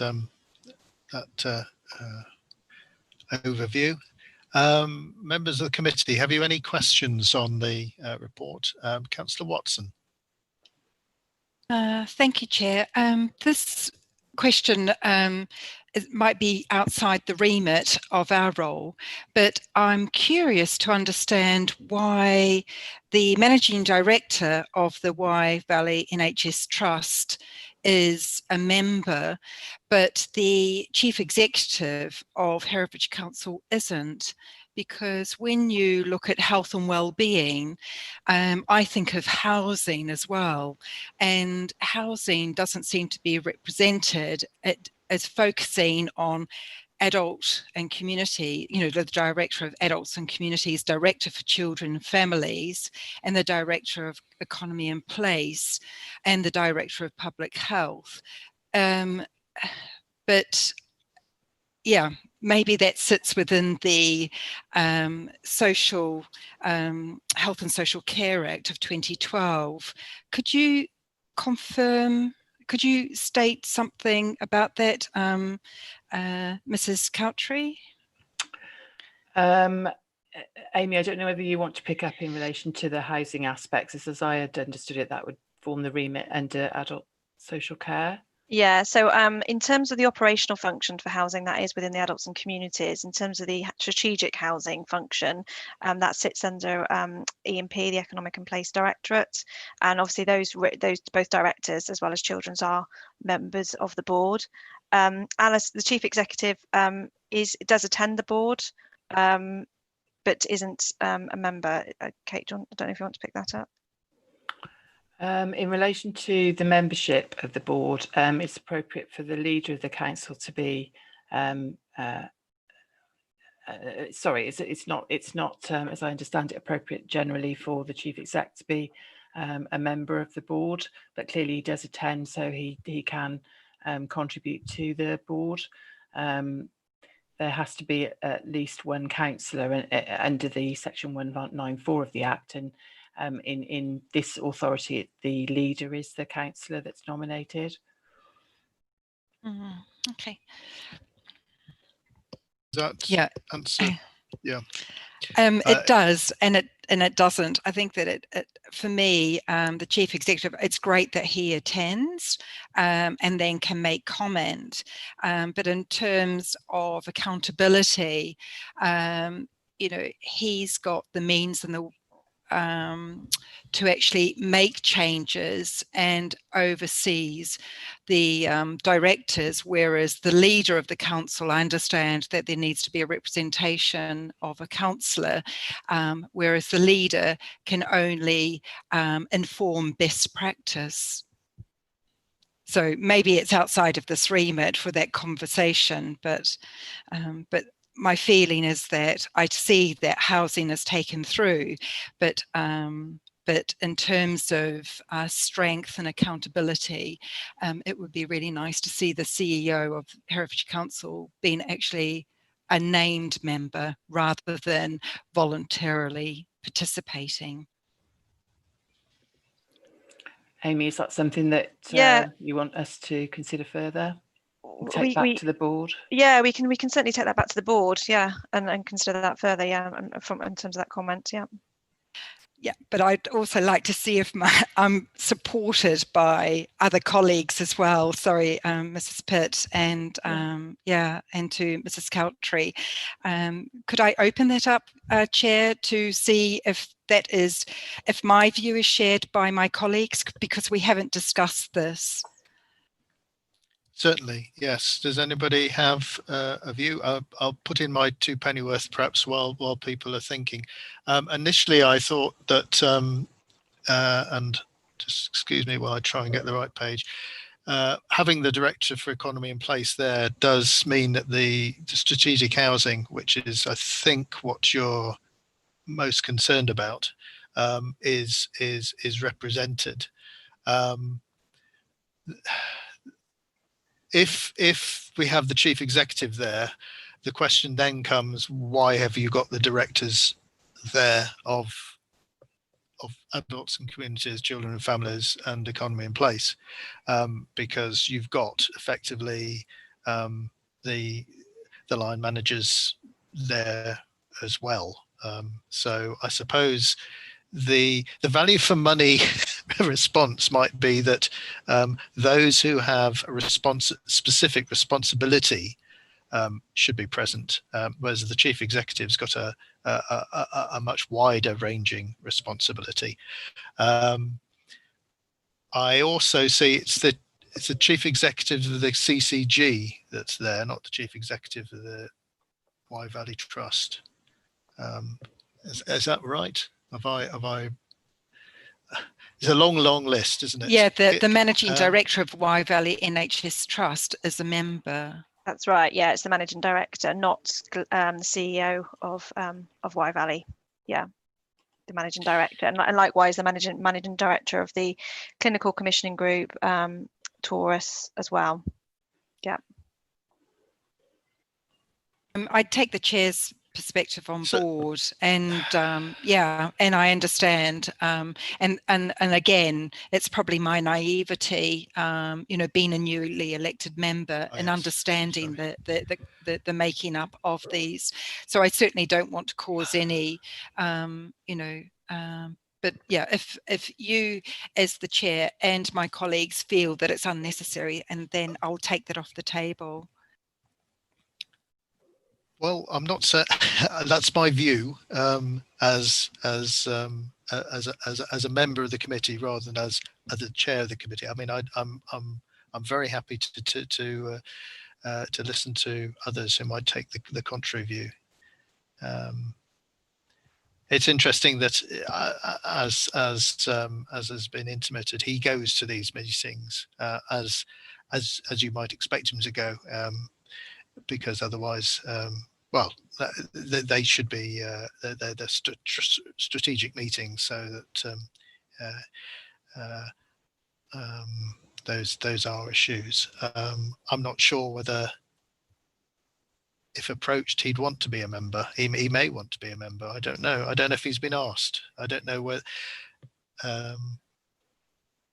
That we're not going to be going through this process, I suspect, again for a little while. So, what do other members of the committee think?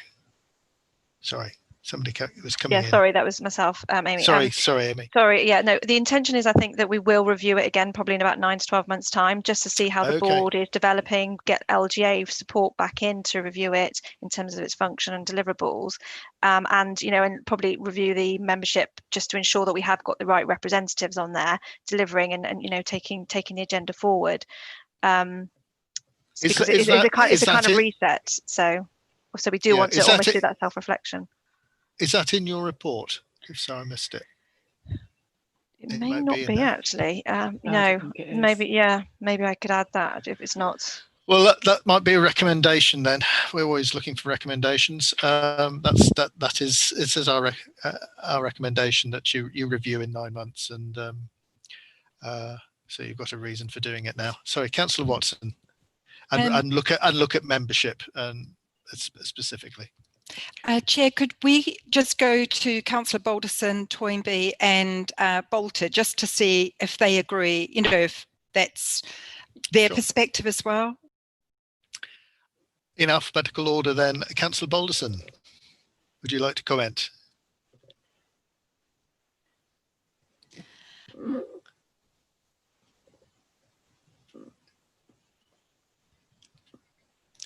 Sorry, you're muted at the moment. Thank you. Sorry about that. I think from my perspective, I'm not strongly for or against, but I am conscious of Councillor Shaw's position in terms of duplication. So, and what I would probably be happy with is if we did have a recommendation for them to review it, see whether after a certain period of time, whether it's appropriate to include the CEO as a member if they don't feel like they're getting the traction that they need. But I'm conscious that, yes, you've got the multiple layers, and whether that's actually necessary or not would be a question. Thank you. Councillor Bolter, any comment? Nothing that's not already been said, Chair. I think you can overcomplicate it, to be honest with you. And I think if we've got a review in 9 months, let's go with that and see how it shapes up from there. Okay. And Councillor Toynbee? Yes, I agree. If it's reviewed, then that would cover our concerns. And we can also ask colleagues how they feel about it.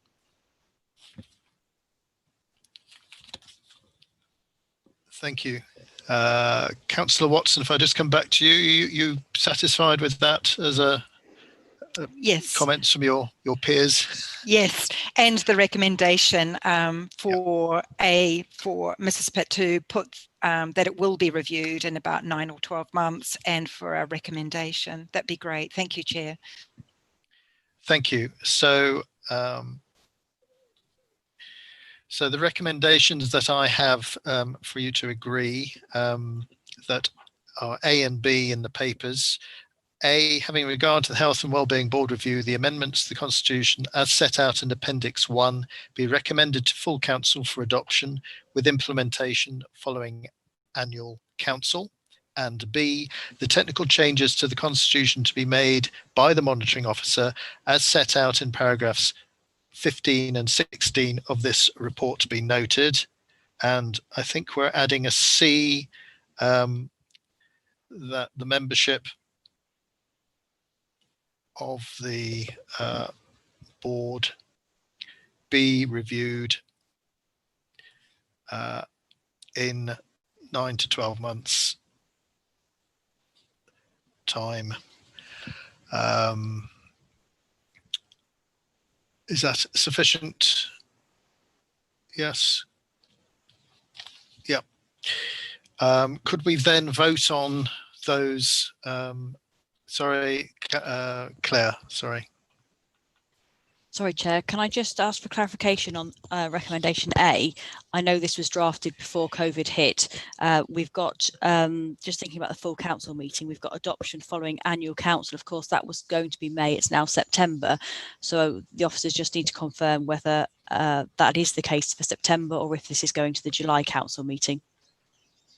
That's a good point. Yes, sorry. Yes, I should have covered that as well. Sorry. It's going in the July meeting.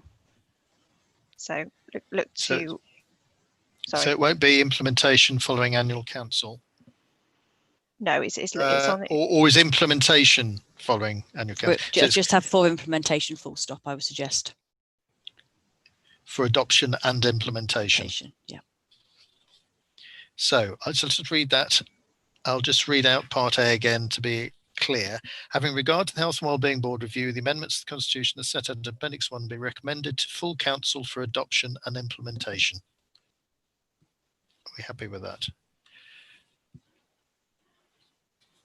Fine. Okay.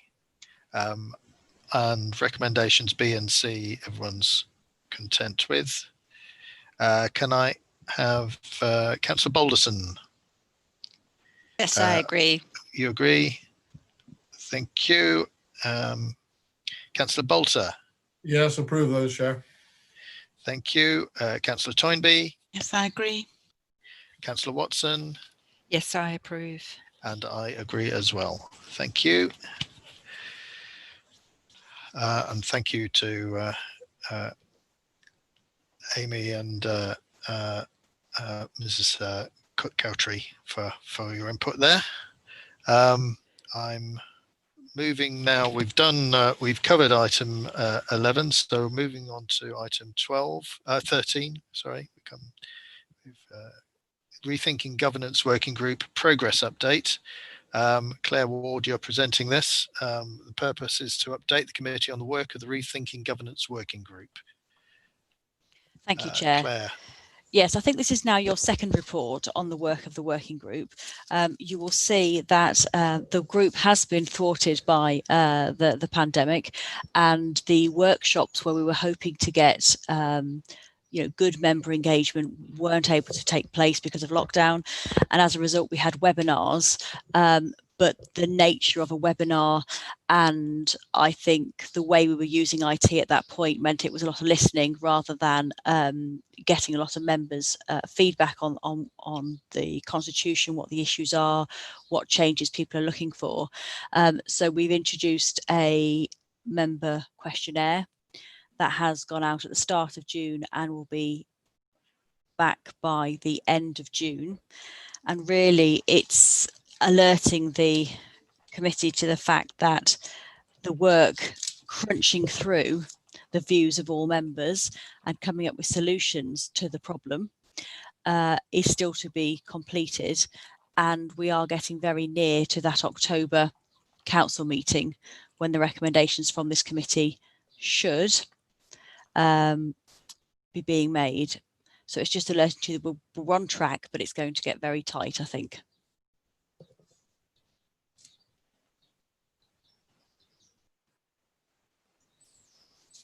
Thank you, Claire, for that. Councillor Balderson, I know you are fortunate in being with us and chairing this group. Are there any, do you want to share any concerns that you have in terms of the timetable? The timetable does seem tight. Yes, I'd have to concur with the monitoring officer in terms of it will be quite tight. And also I think from speaking to the clerk this morning, so far we've had just under a 40% response rate to our survey. So we really do need to encourage as many people as possible to respond and to contribute positively with comments, so the committee can take that on board and use that as a basis to move forwards. So we had quite a good response rate to the webinars, which the monitoring officer referred to, a much higher response rate. So hopefully we've still got another week or so to go on the survey, but hopefully we get a much higher response rate. Thank you for that. I mean, I'm hoping that all members of the Audit and Governance Committee have already answered the questionnaire. I know I did yesterday, so perhaps a bit late, but it is important. I'm presuming that your recommendations will, following of this working group, will come to this committee. And I suspect this committee will have a problem if we don't have a good participation in the questionnaire, because we will be looking for that participation in order to give us some sort of credence in accepting the conclusions that the working group will come to. So it is for us to ask officers and as much as we can to remind, if Mr. Coleman can almost put a daily reminder. In fact, I think it might be useful for you, John, to put a reminder out saying that only 40% have answered the questionnaire so far, and that falls below the level at which I would feel confident at accepting any outcome or recommendation. That's perhaps a bit strong. That we would hesitate to, that we would like to see a higher participation rate, so that whatever outcome was attained we could see had the majority of the council behind it. Is that reasonable, committee, to suggest that? Thank you. I am aware that the clerk, I think, sent out a reminder this week, which might be why you just submitted yours, Councillor. It prompted me to act. I think she's doing weekly. I think you've got, is it one more week, Caroline? You're going to send out another reminder, and maybe we can put when she sends that reminder out, we can put the an overall response rate, say, to try and encourage more people, perhaps. Gordon, that's correct. My next reminder is due to go out on Friday. Councillor Watson, you wanted to come in? Thank you, Chair. Yes, just to reiterate, I also sit on the Rethinking governance, so I will go back to my political group and also give them a jivvy up as well. So, and I would ask my colleagues to do the same on this committee. Yeah. That's good. So the recommendations are the committee comment on the progress to date of the working group. I think we've done that. I don't think there's any formal need to take a vote on that, is there, Caroline? No, we're happy with that. So if we move on to item 14, work programme update. You've all got the work program update in front of you. I think in the new, let me try and find it. Bear with me.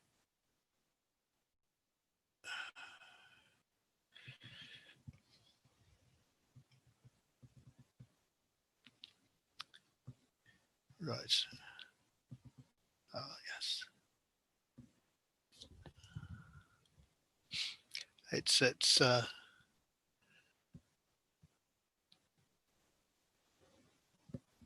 It's nicely much more well presented, I think. Now we can see what's coming in front of us. Will this need to be modified in respect of the requirement we've had, the recommendation we've passed to see the risk report on a quarterly basis? And I note that Jackie Gooding wants to come in. So if I hand over to Jackie a second, then I'll come back to my question. Thank you, Chair. It wasn't in relation to the risk register reporting, but in relation to the internal audit reporting. At the moment, the annual audit opinion is programmed to come to the committee in July. However, I had a discussion with Chief Finance Officer and Monitoring Officer, and as the audit findings report from external audit will be delayed until the end of November, we felt it would be better to bring the annual opinion in September, which would also give us an opportunity to give officers more time to respond to the current reports that are outstanding, waiting for management responses. Would that be acceptable to the committee to move the annual opinion back to the September meeting? I can understand the reasons for wanting to do that. I have no objection to that. I'm looking at my committee members and seeing whether heads are being shaken, or does anybody have an issue to raise? Councillor Balderson. No, I'm agreeable to that, and particularly if I think we're reviewing the PROM and the risk register potentially again in July as well.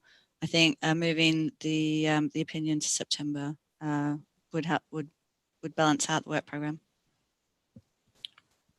Okay, so I think we've without any hands raised against, as it were, we're in broad agreement with that, Jackie.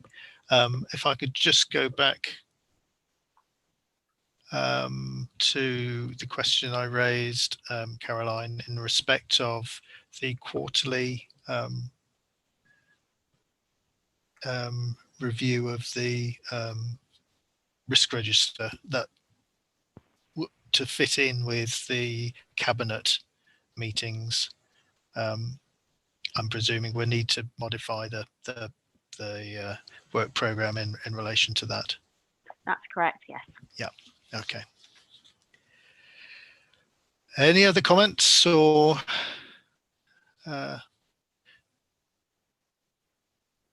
sorry, Councillor Balderson, did you?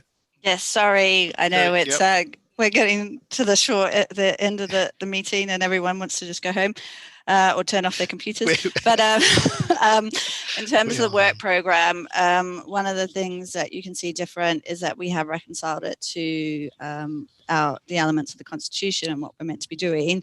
And there are one or two items in the Constitution that we're not necessarily addressing. And one of the things that we talked about was potentially reviewing the core functions of our committee and also the membership and effectiveness along with these missing items in the Constitution. So what I would like to suggest is, and sorry to suggest another working group, but a very small working group to use the Chartered Institute of Public Finance and Accounting Practice Guide for audit committees in local authorities and police, to use that as a basis to review our functions, membership and effectiveness and gaps and report back to the committee. Thank you. I'm presuming, or I'd ask if you're willing to lead that working group. That's fine. Do we have any other volunteers or anybody interested in being a member of that working group? You could probably do with a couple of other people too. I'm happy to be one of them, but it's not a. If I don't want to stand in the way of others who are rushing to. I think it should be relatively straightforward, because within the Sit for Guidance there are appendices with best practice ways to do it. So it would be a matter of just going through those and coming up with some sort of document to report back to the committee on. Yeah.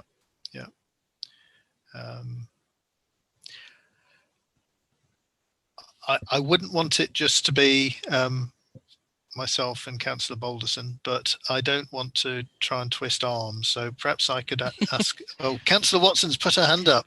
I have. I'd be happy to join you both. So. Thank you. That'll be ideal. And obviously, others are welcome to join. But I think 3 is a sort of minimum for a working group to get something out, and it shouldn't be. As Councillor Balderson says, it shouldn't be our onerous responsibility. Caroline, do we need to take pass a recommendation of the committee to do that? We do. Yeah, I try and get these things right. So the recommendation is that a working group is formed, that councillors Balderson, Watson, and Shaw sit on the group chaired by Councillor Balderson to report back to the committee on